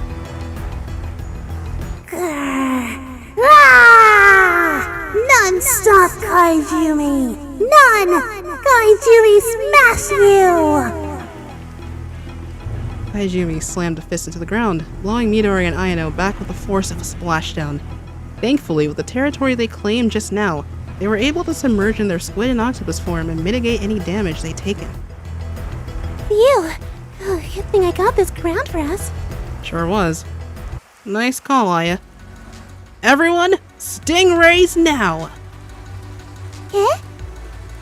Ayano looks back up at Kaiju-Mi. Yikes! I hear you! Special ready! In a fit of explosive rage, Kaiju-Mi had shot into the air, charging up a huge booyah bomb in both hands. As quick as they could, Midori, Ayano, and Sayara opened up their canned stingrays, the trio letting them all rip as the booyah bomb was tossed down at them, every single stream of their specials clashing with the incoming spear of ink. Edgy jerk! Stupid sweet Octo friends! All of you! Go away! The arms of the much smaller trio quaked from the sheer force of the booyah bomb. Ayano, Sayara, come on! Last push! Blast this thing back! You're coming back to us, Ayumi-senpai! That's final! Yes, you're coming home, Missy Komatsu, no matter what!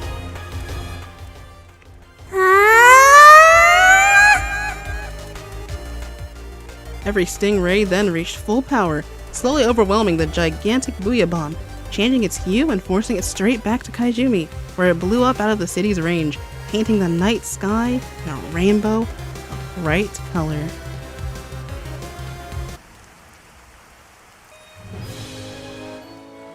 As Kaiju-Mi fell unconscious in midair, she shrank down to the size of a regular Inkling, a sign of the injected ink being forced out from her system.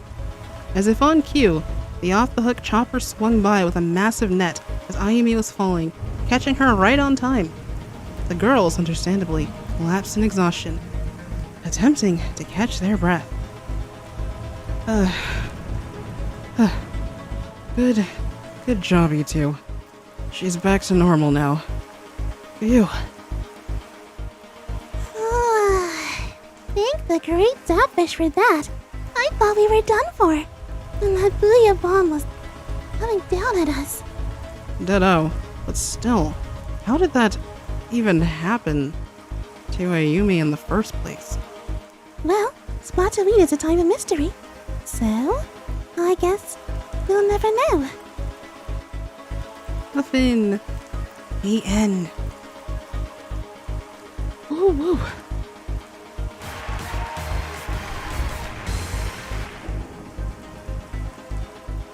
Great job, Gaia Templar. That was a Kaiju-Mi Mystery. I still had trouble figuring out in the beginning how to actually say the title, not realizing there weren't two me's. Sorry about the music not showing up at the beginning there. It seems that it was still muted, but I think we made it just in the nick of time. Wow. Guys, have fun? That was fun. Nice boss battle for the night. Great music too. The Shantae music is a nice touch. Pause in the chat. Way too close. Amazing to come back too. Great job, Gaia. You guys are kind. And thank you for everyone who's dropping in. Welcome back. Welcome back. What a great tale of mystery in action. Yeah, we've had a lot of giant agents, Leviathan transformations all around. I wonder how it did happen, you know, that is truly a lot of suspenseful requests in this stream. Glad we managed to end it on a good note with the music coming through. But we have 2 more stories for tonight. Thank you, Gaia. Again. Great composition, nice story, and superb voice acting. Thank you. Ariga, thank you.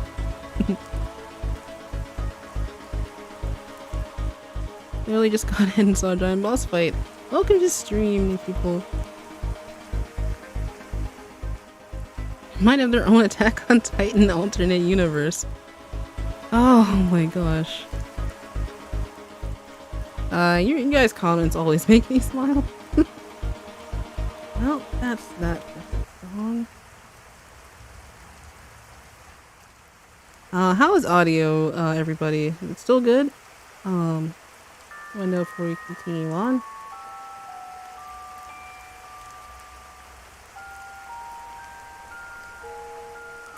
Oh, thank you for the support, Gaia. Take my money for that awesome performance, Yume. You deserve it. Smiley face.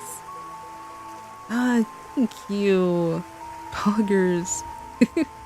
Yeah, I wonder, Mysterious Ink. How's the transformation? We'll find out. Eventually, maybe, if Gaia is willing to let you all know. Boom. Okay, audio's fine with you guys? Just want to make sure as we proceed. Alright, so... actually, I think we should take a quick hydration break. A bit of hydration. Yes, that's the Octo maker. I forget the name of the artist who created it, but oh man, it really blew up in like the end of 2018. It's been around for quite a while.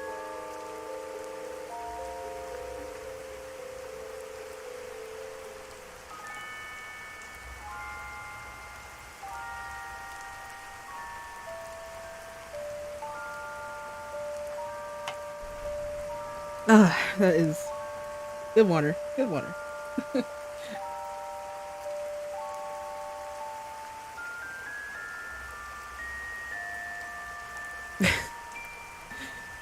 To hydrate. That's gotta be an ongoing running gag in the streams for sure. Alright, so without further ado, second to last story of the night. This is be a doozy for sure. Go ahead and get its custom song ready. Thank you for subscribing. There's been so many new subscribers recently, and I appreciate you guys. I think I should move Pearl. She's kind of been showing up on top of the... Oh, not that.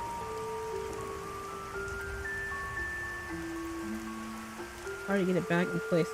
I don't want to move that. I want to move Pearl because she's been popping up on top of the request. That should do. Ooh. Oh, everyone in chat. Hope you're still cozy. We're going into It Came From Deep Down.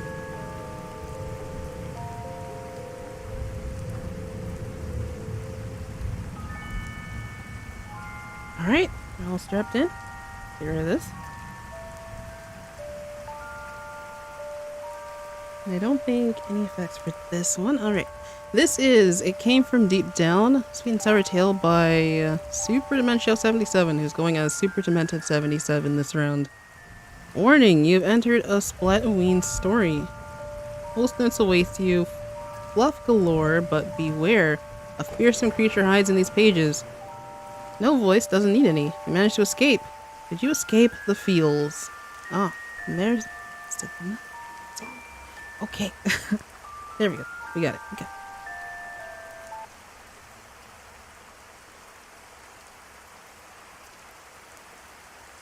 Hey.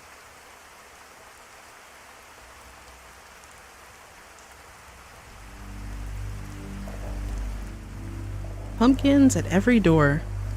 Spiderwebs hanging at every lamppost. And splashes of orange and purple spread over the entire city. Yep, the SPLATOON tidal wave had once again reached the shores of Inkopolis, and the celebration was in full swing. But in the secret depths of the city, two agents weren't attending the party just yet? Wait, haven't we done this before? Alright, on our way to bust us a monster! Woohoo! If you keep yelling so loudly, the monster's going to bust you, and then you'll be a SPLATOON treat. No they won't! I'll give them a mean toothache if they try and snack on me. Let's still be careful. Remember what happened last time you came here. Yeah, clean meat already happened. I know. You don't have to remind me of it all the time, sheesh. It's worth a good story, but it's an adventure like any other. The two kept on walking in the abandoned part of the metro, with quite the mission in mind. Rumors about a frightening creature roaming the metro had been popping out right after last SPLATOON. But since the desensitization program held up a good chunk of their schedules, the SPLATOON didn't have time to investigate on the account of factless subway talk. But in the last month, that creature had proven itself real by attacking the train in broad daylight. CQ's quick thinking got the passengers out relatively unscathed, but an entire train had been reduced to scraps. The creature's trail would lead, unsurprisingly, the abandoned hallways of Tartar's laboratories. And thus, it was Agents 2 and 4 that volunteered to track it down and get some info on it. You heard right. Not chosen to go. Volunteered to go. You know, I'd have thought that on SPLATOON night, you'd be up there partying it up. Instead, you pushed yourself into this mission. It couldn't be helped. Everyone was busy tonight. Midori and Aino are on their anniversary date. Pearl and Marina have their concert. Gramps is sharing a drink with Octavio. Sheldon's biz booms on SPLATOON. And Callie is leading that huge trick-or-treating event with the kiddies. I just had silly stuff planned. Nothing important. What's your excuse? Well, I couldn't let you go all alone. You get lost in Macomart, so the metro... Yeah, it was one time. And I shall remember it forever. Marie's smirk diminished slightly. Hey, did anything happen to you recently? You've been acting a little odd lately. Or so I'm told. Oh? What makes you say that? What kind of odd? You've been taking over a lot of shifts, for one. Aino told me that you spend your Friday nights on the inking range. And when your Leviathan Quest pre-order arrived last week, you instead took Midori's turn to guard Octavio, just so she could visit her mom. So what? Can't I make a little extra effort? Yume, Sheldon told me you come to his workshop to polish our weapons. On a weekly basis. You can't say that's not kind of weird of you. Oh, so it's weird that I'm being helpful. Gee, thanks for the vote of confidence. I guess if I'm not being a slob, then something must be wrong. Okay, I could have worded that better, but that extra effort kinda came out of nowhere, so you can't blame us for asking questions. Shh! Hey, there's no need to get rude. Shh! Quiet hear that?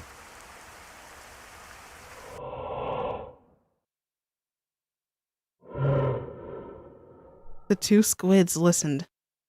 They could hear water dripping from a couple of pipes, the creaking of unkept metal walls, the scratching noises against them. Come to think of it, there were no water pipes here.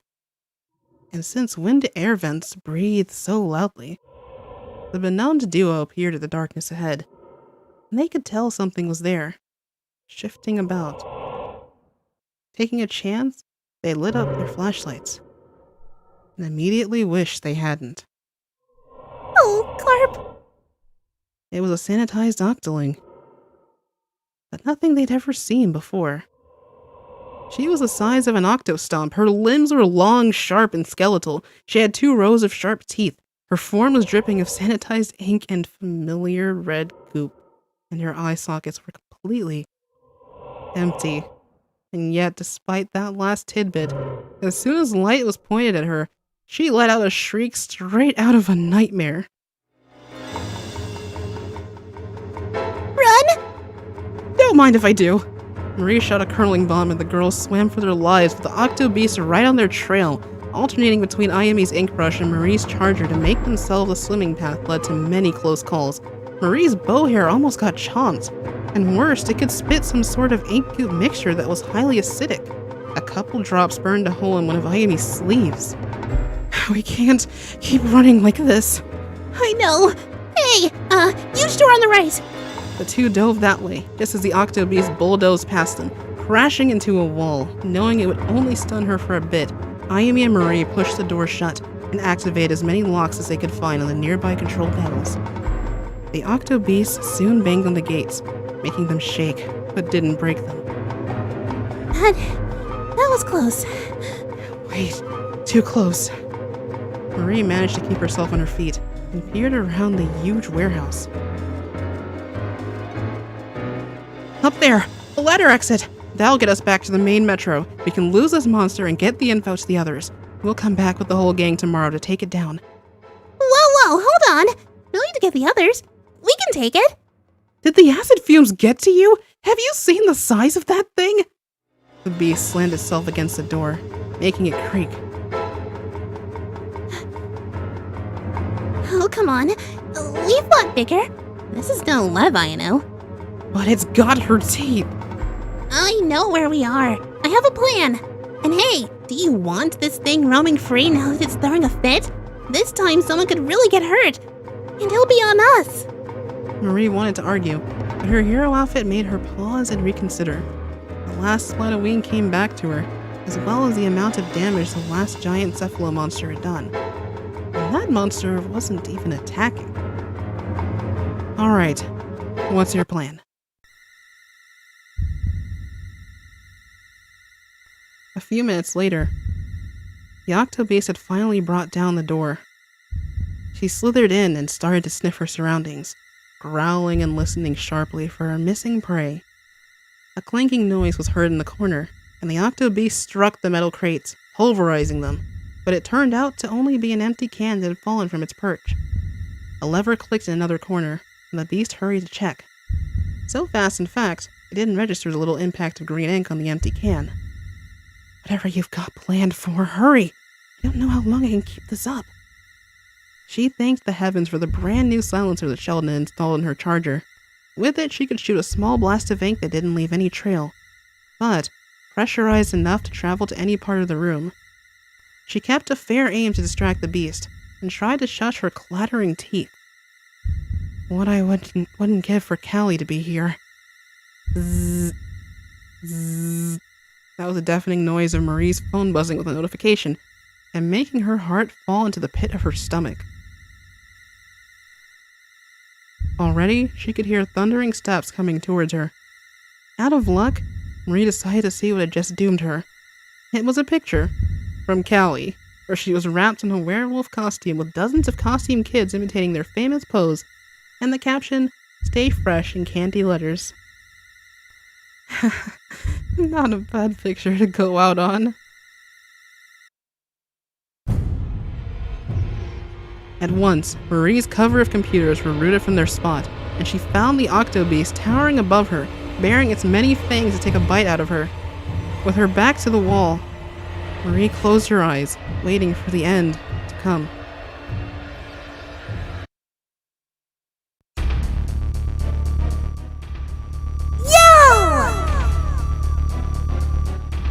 The beast closed its jaw, centimeters away from the trembling squid, and turned to look at the interruption. It was a sort of mobile mech suit, as big as her. The frame was rudimentary, but quite bulky as well. Its arms had huge claws, both dripping with strange blue ink, coming from a large tank strapped to its back branded sedative mix. And piloting the suit was Yume, with a ferocious look etched on her face. Get away from her, you fish! The Octo Beast roared in response and attacked. But Yume was ready and moved a claw to smack the leaping beast in the jaw. A splash of blue ink was now on her and she felt a little numb. Realizing what was going on, the Octo Beast decided to play smart. She picked up crates and threw it at the mech while keeping her distance. Ha! Nice try! Yume proceeded to punch the incoming projectiles away one by one, ending on volleyballing a particularly big one with both arms. But it was all a decoy. The beast attacked from the left and tore an arm off the mech. Yume! Ugh! She looked at the beast crunching the torn arm in its jaws. Oh, you're hungry, huh? Then eat this! In a quick motion, Yume used the other arm to grab the Octo Beast by the throat and slam her into the ground. While thrashing for freedom, she spotted the Inkling in the cockpit and opened her mouth to shoot a torrent of acid at the nuisance. But Yume was quicker and struck the joints holding the sedative tank, making it open up and fall forward straight into the beast's mouth. Yume pushed the mech on top of the tank to keep it still, while gallons of sedative poured into the beast's gaping maw until it completely stopped moving. Knocked complete unconscious, Yume exited the mech and admired her work. Whoa! That was awesome! Amazing! Exciting! Rad! The freshest! Whoa! Oh, are we saying words? Because I've got a particular one in mind. Really? Yume then got bonked on her scalp. Ow! Dumb! That's the word! It was a really, really dumb idea. And I know dumb ideas. I was with Callie in the 8th grade. I've seen things. Oh, but we got her. What's the problem? Everything!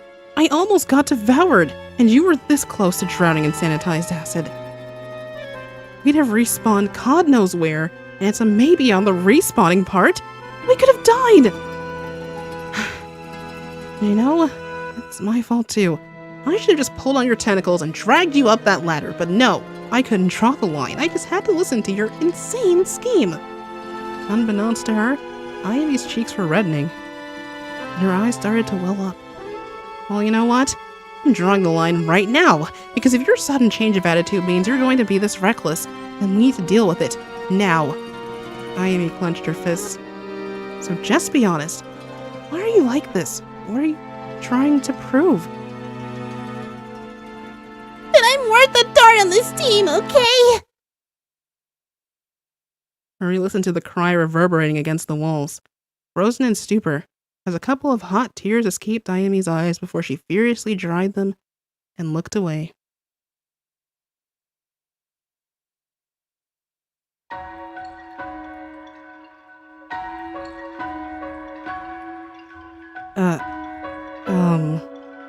Yume, why?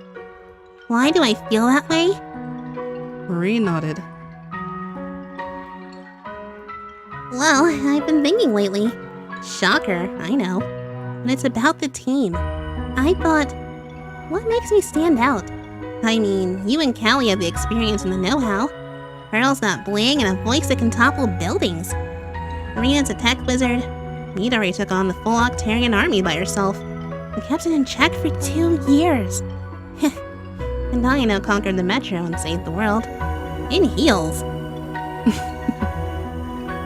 And me? My biggest achievement is taking on the Octarian army.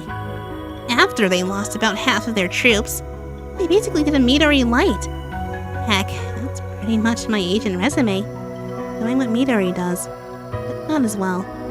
I'm the temp, the B agent, the one who shines when there's no one else. But I mean, I make you laugh, right? I got that going for me. Me and my jokes. But in the end, doesn't that make me the joke? I don't know anymore. Ayumi took a seat on the floor, while Marie wished she had a time machine so she could give her past self of 5 minutes ago a kick in the butt. That wasn't going to solve anything.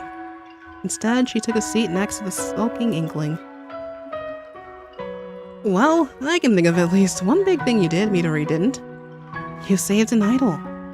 Ah, come on. If it wasn't for you and Sheldon, Octavia would have totally... I'm not talking about Callie. Ayumi's eyes widened, and she looked at Marie. You remember that summer we met? I do. It was the lowest point of my life so far. Things between Callie and me were getting distant, and I couldn't bear it.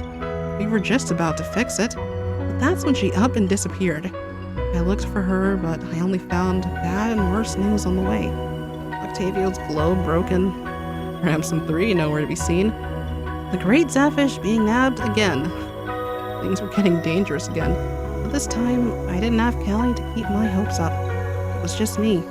I was terrified, just didn't know what to do. I was ready to give everything up. Until you showed up. He smiled. Please. Anyone could have swum through that crate. And anyone could have followed Gramps instead of Midori. But the point is, you came to me. You came with all your energy, your questions, your boasting, your will to just throw yourself out there. It was everything I needed back then, and more. You saved me, Ayumi. Tears were rolling down Ayumi's cheeks again, but they did so to meet a smile. And I'm sorry. Midori Light? I don't remember her holding the Asian sprint record. Or the Spicy Thin Champion trophy. Have you seen her with an ink brush? Like that time she tried using it as a vaulting pole, but it slipped out under her and she fell into the water. Her face was priceless. See? You're not her and she's not you. None of us are. You're Ayumi Ikamatsu. And being an agent isn't the main reason we hang out with you. We do because we like having you around. Not as a joke, but as a great friend. So what if you're reckless sometimes? That's not a reason to doubt you or call you names. Sorry about that, by the way. It's okay. It was still a pretty dumb plan. Okay, yeah. It's still not okay to yell at you like that. And hey, if you need me to show my appreciation for you a little more, I can do that. You're not going to go full hugging Ayano though, right? It's true that hugs aren't in my cold robotic programming, but Callie has been giving me lessons. Is this how you do it? Hey, quit it! What? Isn't that how you do hugs? Maybe like this, or like this? Stop! It tickles! Come on, teach me how to appreciate you. The two laughed their hearts out for a good minute, but the mirth was interrupted by a loud snore, which reminded them of the dangerous creature sleeping near them. Maybe we should contact CQ and continue this outside. Roger that. Later on the surface, Marie and Ayumi had just come out of the metro, knowing that the Octo Beast was now in good hands. Or, well, whatever you called CQ's limbs. You! What a mission! I'm so tired I almost don't want to stuff my face with candy. Are you sure you're Ayumi? I said almost. But yeah, seems pouring your heart out really does a number on ya. Think it'll be a while before I do that again. Good. Leave the moodiness to the professionals. Can do. Hope the others had a cozier night than us? Agents 2 and 4 were stopped when they saw the remaining idols and agents standing on the path. Not to mention the wetness in their eyes from droplets to full-on waterfalls. We didn't know you felt that way. What? How the heck do you know? Whoops. I think I called Callie by mistake when the monster almost nabbed me, and forgot to hang up. And put her on speaker.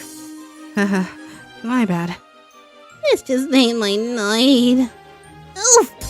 Ayumi was tackled to the ground, compressed into a mass hug. We never wanted to make you feel worthless, Ayumi. I'll make amends right now. Ask anything from me, and it's done. Yeah, I'll buy you as much candy as you want. Heck, I'll buy you the store. I'll buy you the whole candy business. How could I make my prank buddy cry? I'm sorry I hurt you by being such a heartless monster. We were so blind. Please forgive us. So, Ayumi, can you feel the love? I think I have my fill for the year. Maybe the next one. Oof. Yet, looking around at the hugging mess, Ayumi came to feel a bit misty-eyed herself. She hadn't nabbed a single treat tonight, or played any thrilling turf war match, and yet, this was turning to be her favorite SPLATOON yet. You may even say it turned out to be legendary. The end. Hard to believe it's been a year since I started these. Hope this tale was not too frightening and gave Ayumi the spotlight she deserved. She deserves more than to just be the funny one. Who else than Big Sis Marie to make it come to light? Also, the Octo Beast was the alien queen from Aliens. I think you all deduced that. In the meantime, Intermission 77 reminding you that your awesomeness is no legend. Quite real, I assure you. Happy SPLATOON.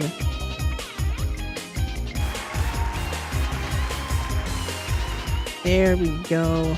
There's our applause. What a doozy. What a tale. Some good heart-to-heart moments with Ayumi and Marie there, and I think that was definitely the part that shined. Music was also really nice too. So that really came through and just delivered that extra punch for everything. Wow. Wow. Oh boy.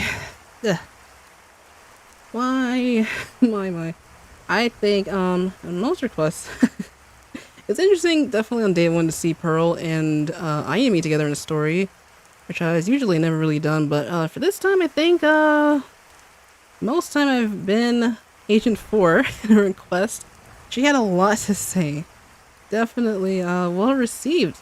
Great job, Super Dementio. What a tale. What a tale.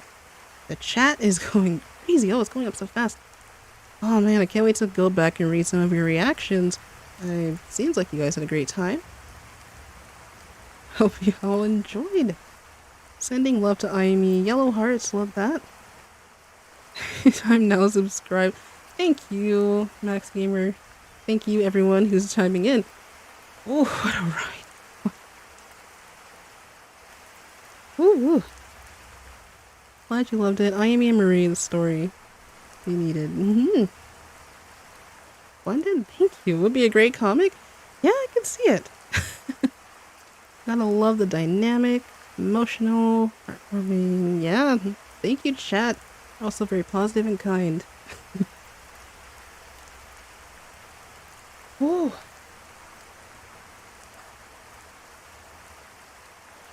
Oh, I need a breather. Before we get to the final story of tonight. This stream, as I did say, I think I said it in day one that it would be a little bit longer. Have quite action-packed ensemble. That is... Wrong window. Yar. It's been an honor, everybody. It's been a great time. I'm so glad so many people have joined to check these out. We're gonna do the last story and then the theme reveal, and that will be it for tonight. Thank you for coming out. Got one last story.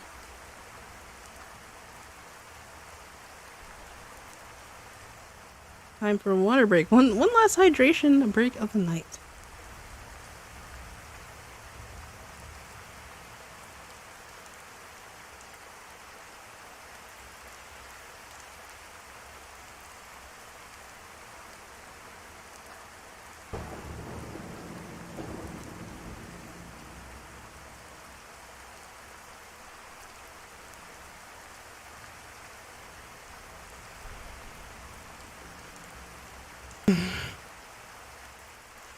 Ah, yes, Issa is right. Octo, she is returning in this next one. For those of you who've been here for round 19 and round 18, you'll be a stranger to the Octo Samurai as our finale for tonight. Whew. Oh my gosh, that meme, I remember that one. I never got the chance to actually try a Sprite Cranberry, but I remember that. I think someone had me have Pearl say that. You want a Sprite cranberry? Yep. Yeah, there you go. Ah. Whew. Gonna go out with a bang, indeed, indeed. I hope you're ready, Bomboozled. We are going into final request. Let me get the playlist. I just realized I have to. I found you. There you are. Okay. Alright, before we proceed, chat, should we keep the rain or let's see what you I know we had it disappear for a little bit for the story element. But Bomboozled, if you want to keep the rain with your story, let me know in chat before we proceed. Oh boy.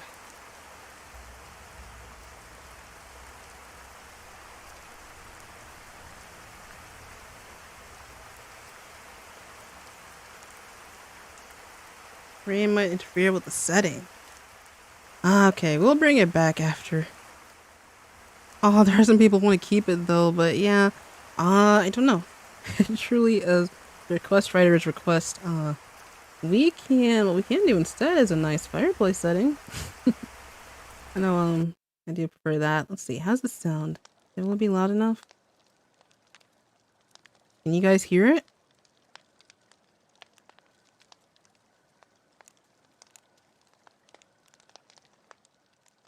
Even better? Alright, yeah, let's tell our last story by the campfire, everybody.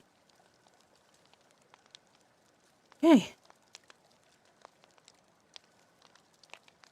Here we go. This is the Octo Samurai, My Treat. Quick author's note. This is a continuation of the Octo Samurai stories from rounds 18 and 19. Previously, Marie failed to save Callie from the Octarians and was captured, while Callie ended up lost underground. The Octo Samurai, now an Octoling named Octoshi, found Callie but is starting to question his resolve.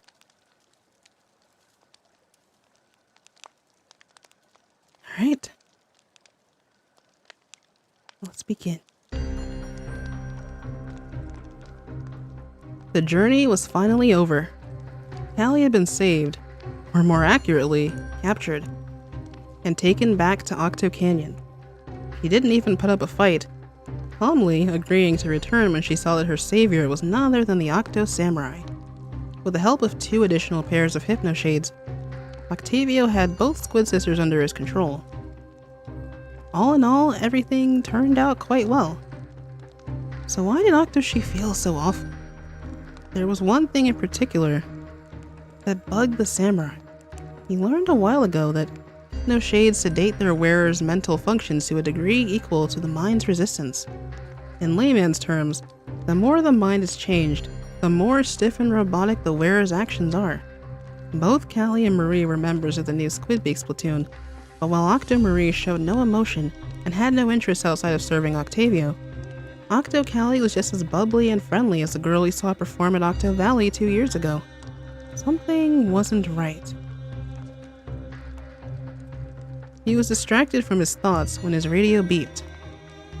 Callie's voice could be heard from it, saying, You ready?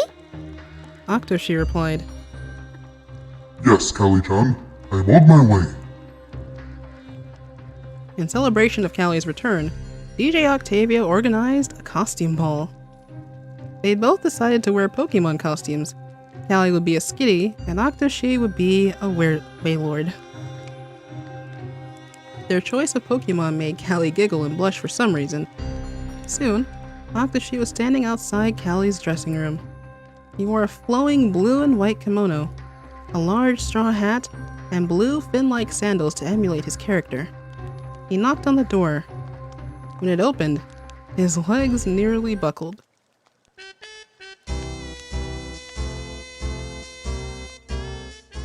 Octoshi always knew that Callie was beautiful, but the sight before him was simply not meant for mortal eyes.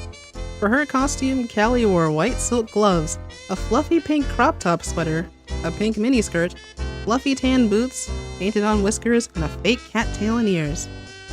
What do you think? She asked, posing with a hand on her hip. I was afraid that the belly shirt might be a little extra. Oh, but it's so cute though. Octoshi? Callie looked up and saw Octoshi clinging to the doorway for support. Octoshi, are you okay? Callie cried, oblivious of the source of his peril. Not now, ancestors. Octoshi gasped. I must live for Callie-chan.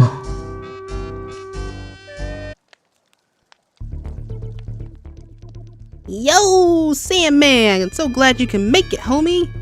An Octoling with a silver coat, high heels, shades, and a gold grill enthusiastically greeted Octoshi at the entrance. Octoshi smiled uneasily as he shook the Octoling's hand. Greetings, fellow warrior. Have we met before? I look there different, huh? Surely these legs ring a bell. She gestured towards her slender limbs. Octoshi shook his head. No dice? Well, maybe this'll jog your memory. Remember how you went kersplat and you had to use an Octoling pad to come back? It was then that everything clicked. Octo-san? He exclaimed. You got it, baby! I go by Trampel now. I rediscovered myself in death like you. This new body also makes for a sweet impromptu costume. Trampel, I told you to put your glasses in the recycling bin, not in the trash! A haughty, uptight voice cried. An Octoling wearing a lab coat, goggles, and a blue satin bonnet stomps out of the entrance. Can no one follow the basic rules of cleanliness? Sorry, Rents. I'll remember next time. Promise. Rents gasped dramatically at the sight of the pair in front of her. Oh my! Octo Samurai, is that you? And Callie! Oh, this is simply wonderful. I am Rents. In a past life, I was known as the Octo Shower. Say, I believe we are missing just one more. I got her. Trampel had re-entered the party room. A moment later, he pushed another Octoling out of the room. She was dressed in an oversized white apron and had a chef's hat. Her apron collar was pulled all the way up to her nose, obscuring her face from view. Octo Samurai and Callie, this is Celsia, aka the Octo Oven, aka 400, aka the Toastmaster. Come on, Cel, say hi. Trampel introduced. Celsia trembled in place, her body vibrating with increasing intensity. A moment later, there was a ding, and a cute, scared-looking face popped out of the collar. Hello! She cried out in a meek voice. Octoshi and Callie both smiled. Pleased to meet you, Celsia. Octoshi greeted. Celsia squeaked and retreated underneath her apron's collar once more. Celsia provided the refreshments, Francis is on cleaning duty, and I'm here to make sure nobody misbehaves. Trampel cracked her knuckles in case the message wasn't clear. Anyway, I'm gonna let you two get back to doing your thing, whatever that may be, she said with a wink. But first, Trampel took out an octophone with a selfie stick and snapped a picture of the five. Octo bosses always come out on top. She examined the photo. Beautiful. Have fun, you two. Be safe. But please try the churros. Sayonara, my friends. Octoshi entered the party room with Callie in hand. Alright, y'all, we're gonna slow this next one down for the couples out there, DJ Octavio called out. Everyone, grab your dance partner or get off the floor. Octoshi saw Callie already on the dance floor, beckoning him with a finger. The colored lights shone on her tentacles with a brilliant luminosity, and she had a smile on her face to match, but as she tilted her head downward, he could see that her eyes were glazed and unfocused. He took a deep breath, adjusted his kimono, and walked over to her. Callie extended her hand. Ready, Octoshi? Octoshi didn't respond. Callie tilted her head to the side in confusion. You okay? You look pale. As much as he wanted to, and he really wanted to, he could not bring himself to take her hand. What's the matter? Say something. Callie was getting agitated. Fine. Guess I'll find someone else to— What? Swiftly, Octoshi had taken off her hypno shades and pocketed them. He looked around, making sure no one noticed. What are you doing? Callie hissed. Callie-chan, please look at me. Octoshi whispered. I can't. It's too blurry. I need my shades back. Callie whined, rubbing her eyes. Just try. Octoshi encouraged, as Callie continued to look at him. Her eyes focused, indicating that the hypnosis was beginning to wear off. It didn't wear off completely, but if he could keep her preoccupied for a bit, the last traces of the hypnoshade's reprogramming would drain from her system. I'm sorry for being so sudden. Dancing with a partner wearing shades. It feels wrong. Octoshi shyly stated, dodging the true purpose of the action. Now then, may I have this dance? He smiled and extended his hand. As her warm golden eyes gazed into his, Callie slowly began to smile and gently took his hand, or rather 2 of his fingers. Yes. He whispered.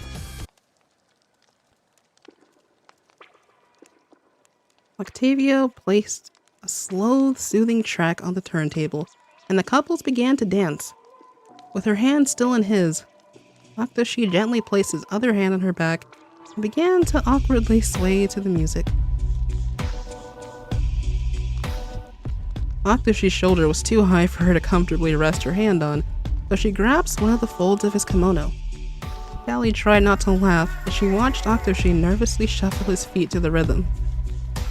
Easy there, big guy. She said reassuringly. Can't dance well if you're stiff as a board. Of course. Octoshi nodded.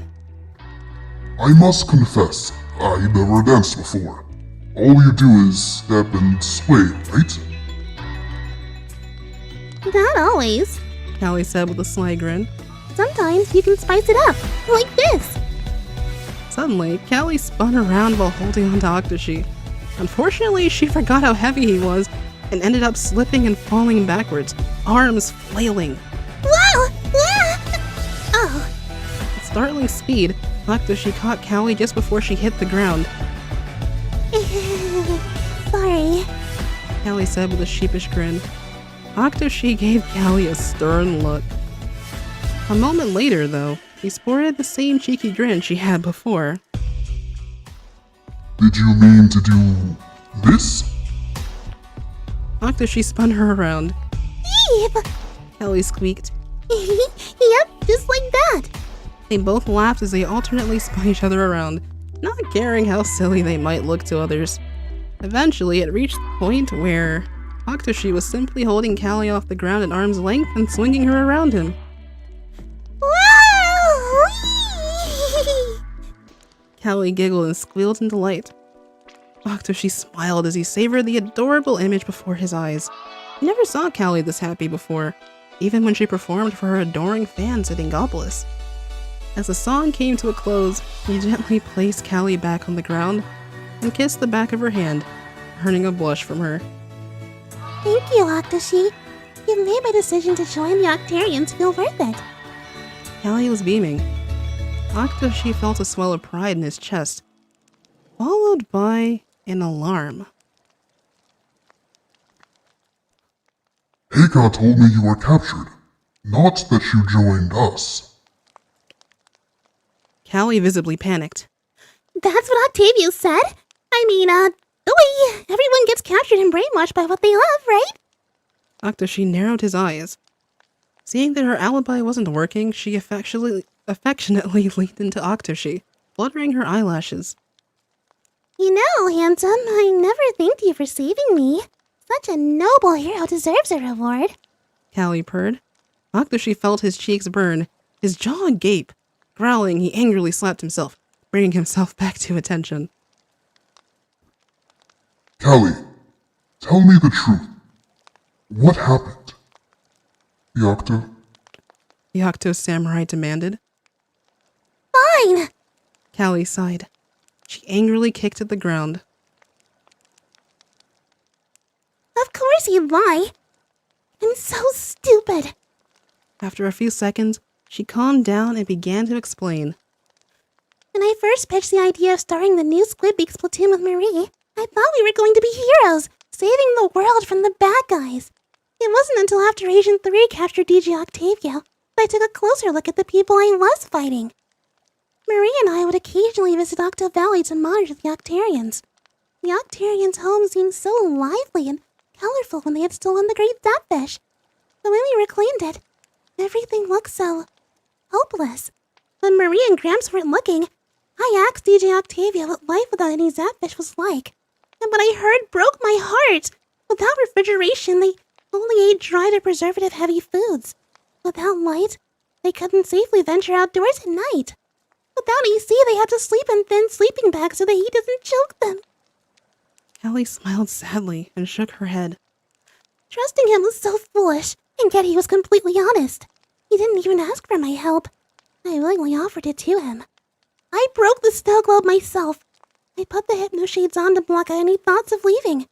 And when I went down there, despite being surrounded by people who once wanted me dead, I never felt more beloved. More needed than I ever have from anyone other than my own family.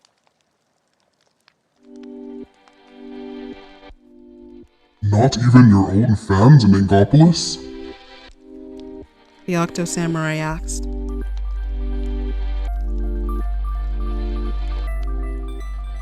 Marie's fans! Callie angrily grumbled.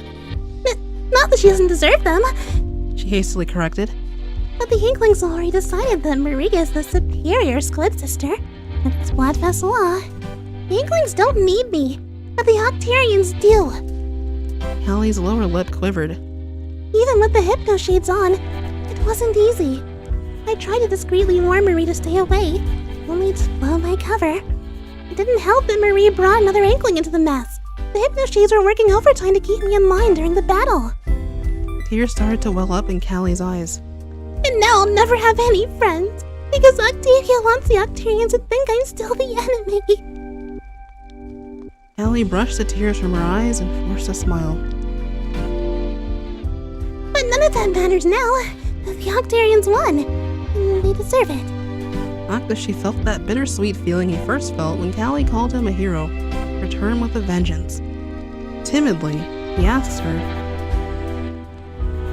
Callie-chan, what do you desire most? Callie began as if rehearsed. It's my moral duty to serve the Octarians to the best of... I did not ask what you need to do or feel obligated to do. Octoshi's voice was firmer this time, yet still kind. You have done plenty of that. Tell me what you, Callie, want. Without the shades inhibitors, Callie couldn't hold it in anymore. A fountain of tears streamed from her eyes as she buried her face in Octoshi's chest. I want to go home. I miss Angopolis. I miss my folks. I miss being a pop star with Marie. I miss Marie being my friend instead of a mindless drone. Please let Marie and I go home. Octoshi gently returned the embrace. It hurt his heart to see Callie upset, but his unorthodox investigation proved fruitful. He finally knew what Callie wanted. Just then, a voice could be heard over the music, coming from outside the room.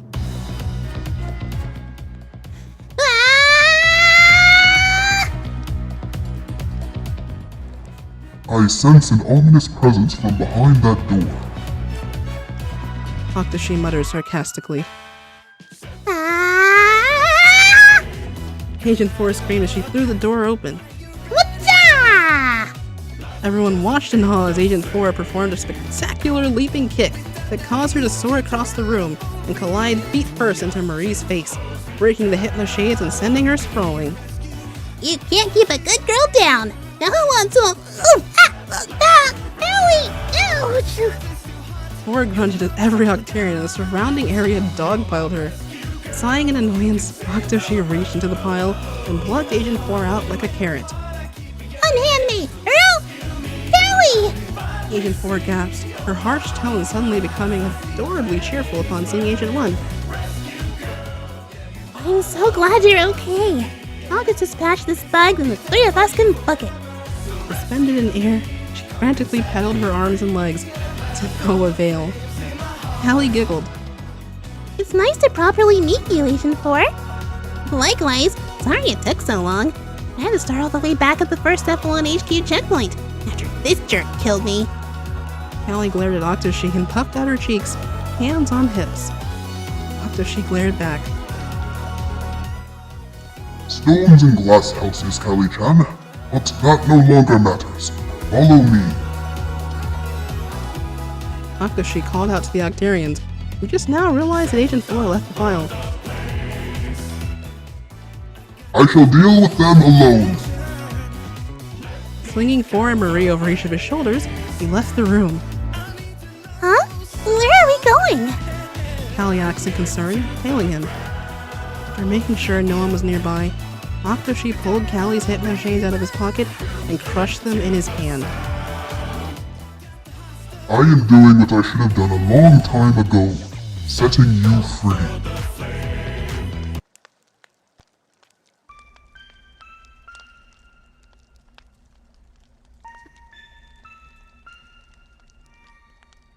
Seeing the confused look on her face, Octoshi added,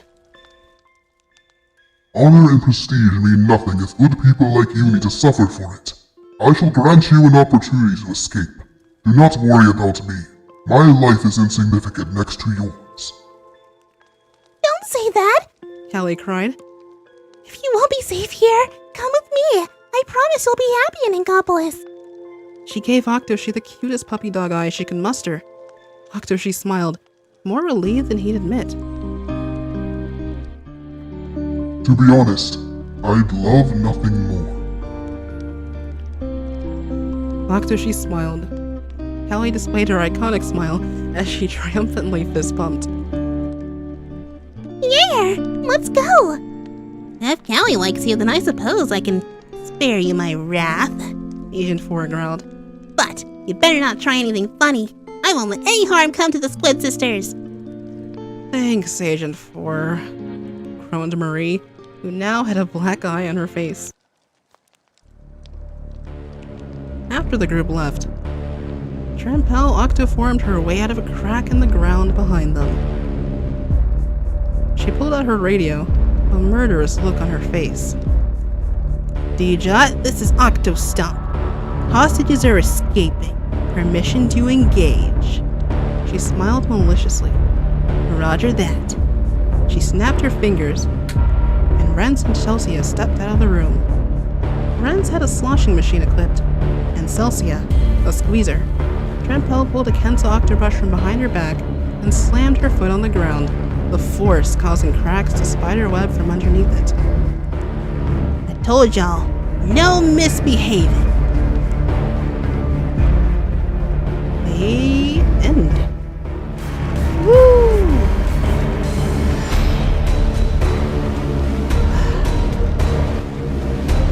Oosh! How did you enjoy that, Jack? That was a ride. This was all right. Woo! Wonderful job, Bomboozled. This is shaping up to be quite the series. Oh man. Octoshi has really grown on me too, honestly. I can't wait to listen back to this and get his voice. No, I like listening back to the stream too. Wow. Oh, the tea.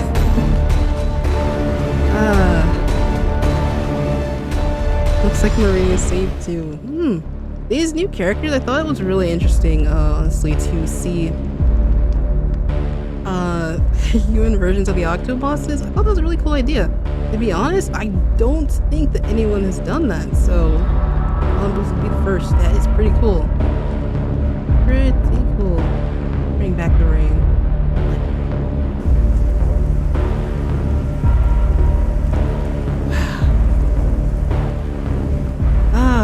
Round of applause. What a stunning story.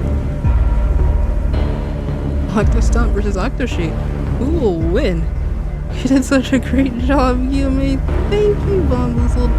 Oh boy. So, that was our finale.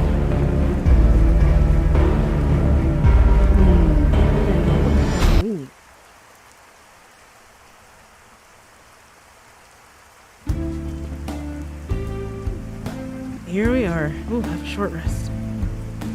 Definitely. I'm gonna look up a drum roll because now readings are over. We have our theme reveal. Once again, thank you to everyone who submitted a request. Thank you to everyone who air bubble. Thank you to everyone who made it into the request event. Y'all all knocked it out of the park. Every single one of you on day 1 and day 2. Thank you so much for your contributions. Oh, we have a super chat. That's oh my yeah, with the Simpsons meme I see there. There we go. Alright, here's a 411, folks. Let's say some gangster dissing your fly girl. Just give him one of these. Fun. Originally, this comes back full circle. I originally wanted to try and give Pearl a Brooklyn accent if I could actually do it well enough. It turns out I never actually practiced it or did much with that. That would be a cool concept, but can you imagine? There's someone out there who has a legit Brooklyn accent. Who can bring the raspiness to the voice to like try and do a Brooklyn accent Pearl. I think that'd be pretty cool. Maybe I'll practice it again and give it a shot. Gotta find the most authentic of accent tutorial videos though. I don't want it to be like too cheap or anything. But yeah. Awesome job. Pearl will still be a New Yorker, I see. What? Thank you everyone for being here with me tonight. Wait, Stephen J. Can you say Starscream in the Octo voice changer? Oh, wow. Okay, the game Generation 1. Starscream. Starscream! There you go.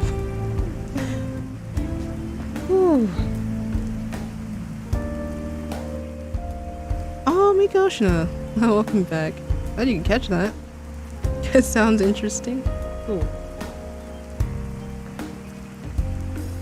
Push. We are finale of the night. Alright, so where is it?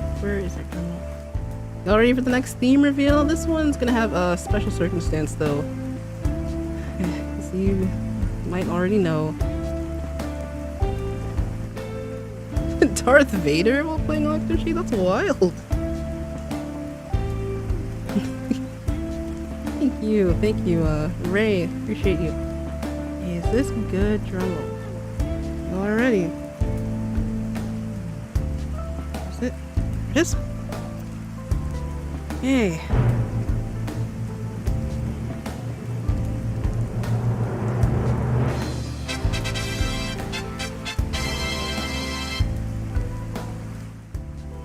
Woo! There it is, folks. Round 21, the final round. Y'all might have seen this coming, obviously. As we are taking a break in November, come back with the end of the show in December 2020. Oh man. The final voice request stream of 2020 is in December with round 21's winter theme. Entries open on November 21st. Prior voice request rules apply as always. You can even find them in the description of this stream. You can also join our Discord server for more information on everything voice requests. So, if you don't have a Discord account, you can also submit stories to the email submission Yume's_studio _studio-fanrequest@yahoo.com. Haven't used that since probably mid-2019. Best of luck to everyone. Of course, we have this holiday art by Gomi Pomi. Bless her and everything she does. But the special condition to this round is that, of course, continuations to stories from past request rounds are definitely eligible. As you see, Bomboozled has made quite a fantastic series out of the Octo Samurai. But the theme of Final Fest, I couldn't really fit it in here. If you want to go with themes of Final Splatfest versus Chaos, such as Chaos versus Order, or even Callie versus Marie, or Hypothetical Pearl versus Marina, go for that too. Themes of finales, endings and turning points in our lives are also a good thing to go with. So this is not really a strict holiday theme. Also, Octavus comes from the one time Marina mentioned the holiday in the Sweater vs. Socks Splatfest. They never capitalized on that. Never told us more about it. But you guys are free to use your imagination and create many different possibilities or scenarios. What is it like? Let us know. Be the first to talk about it. Squidmas is what's celebrated in Gopolis, so you know. Merry Squidmas and all that. What we're used to. Yeah, that is around 21's theme. A lot to process, but I'll be writing more about it later, so don't you worry. There's time for you to brainstorm before submissions are. Bittersweet that this is it for voice requests. Until Splatoon 3 comes, we can do a one-off Splatfest revival of voice requests. That'll be it. But there'll be much more interesting things to come. And one door closes, another opens, and I think you guys will be excited to see what's next after this. Just see. Oh yes. Jolly holidays indeed. So, don't fret if you didn't make it into this round. We will definitely try to get as many new people in, of course. Hopefully we'll see some of our wonderful writers return. Octopus should be interesting. Yeah, I feel like it's kind of like a Kwanzaa instead of Christmas. We'll see. Crossovers? We had quite a few crossovers this round. Go back to the round. Yeah, we had a Persona and FNAF crossover in day one. A reference to Danganronpa as well. Quite a lot of crossovers. If done well, I definitely say why not, you know? That's it from me. That's it for tonight. Thank you so much, everybody, for coming out to the Splatoween stream and to this voice request stream. You won't be seeing another round of these until December, as said before. Oh boy, we almost hit the 3-hour mark here. But yeah, have yourselves a good one. Not too late for you. Definitely keep yourselves hydrated. Stay fresh. Stay off the hook. Thank you for all your positive vibes. Shout out to the mods, as always, for keeping things clean. Appreciate you so much. Thank you, J-Lang, Senator Mustang, sponsors, Super, Goose, who else here? Bomboozled, of course. Oh boy. Thank you, everyone. Please look forward to a new video very soon. And if you're interested, check out the ones that I posted before these streams. Big heart emoji to all. Stay off the hook, everyone. And have a wonderful Halloween tomorrow. Or happy Splatoween, as we should say. Until next time.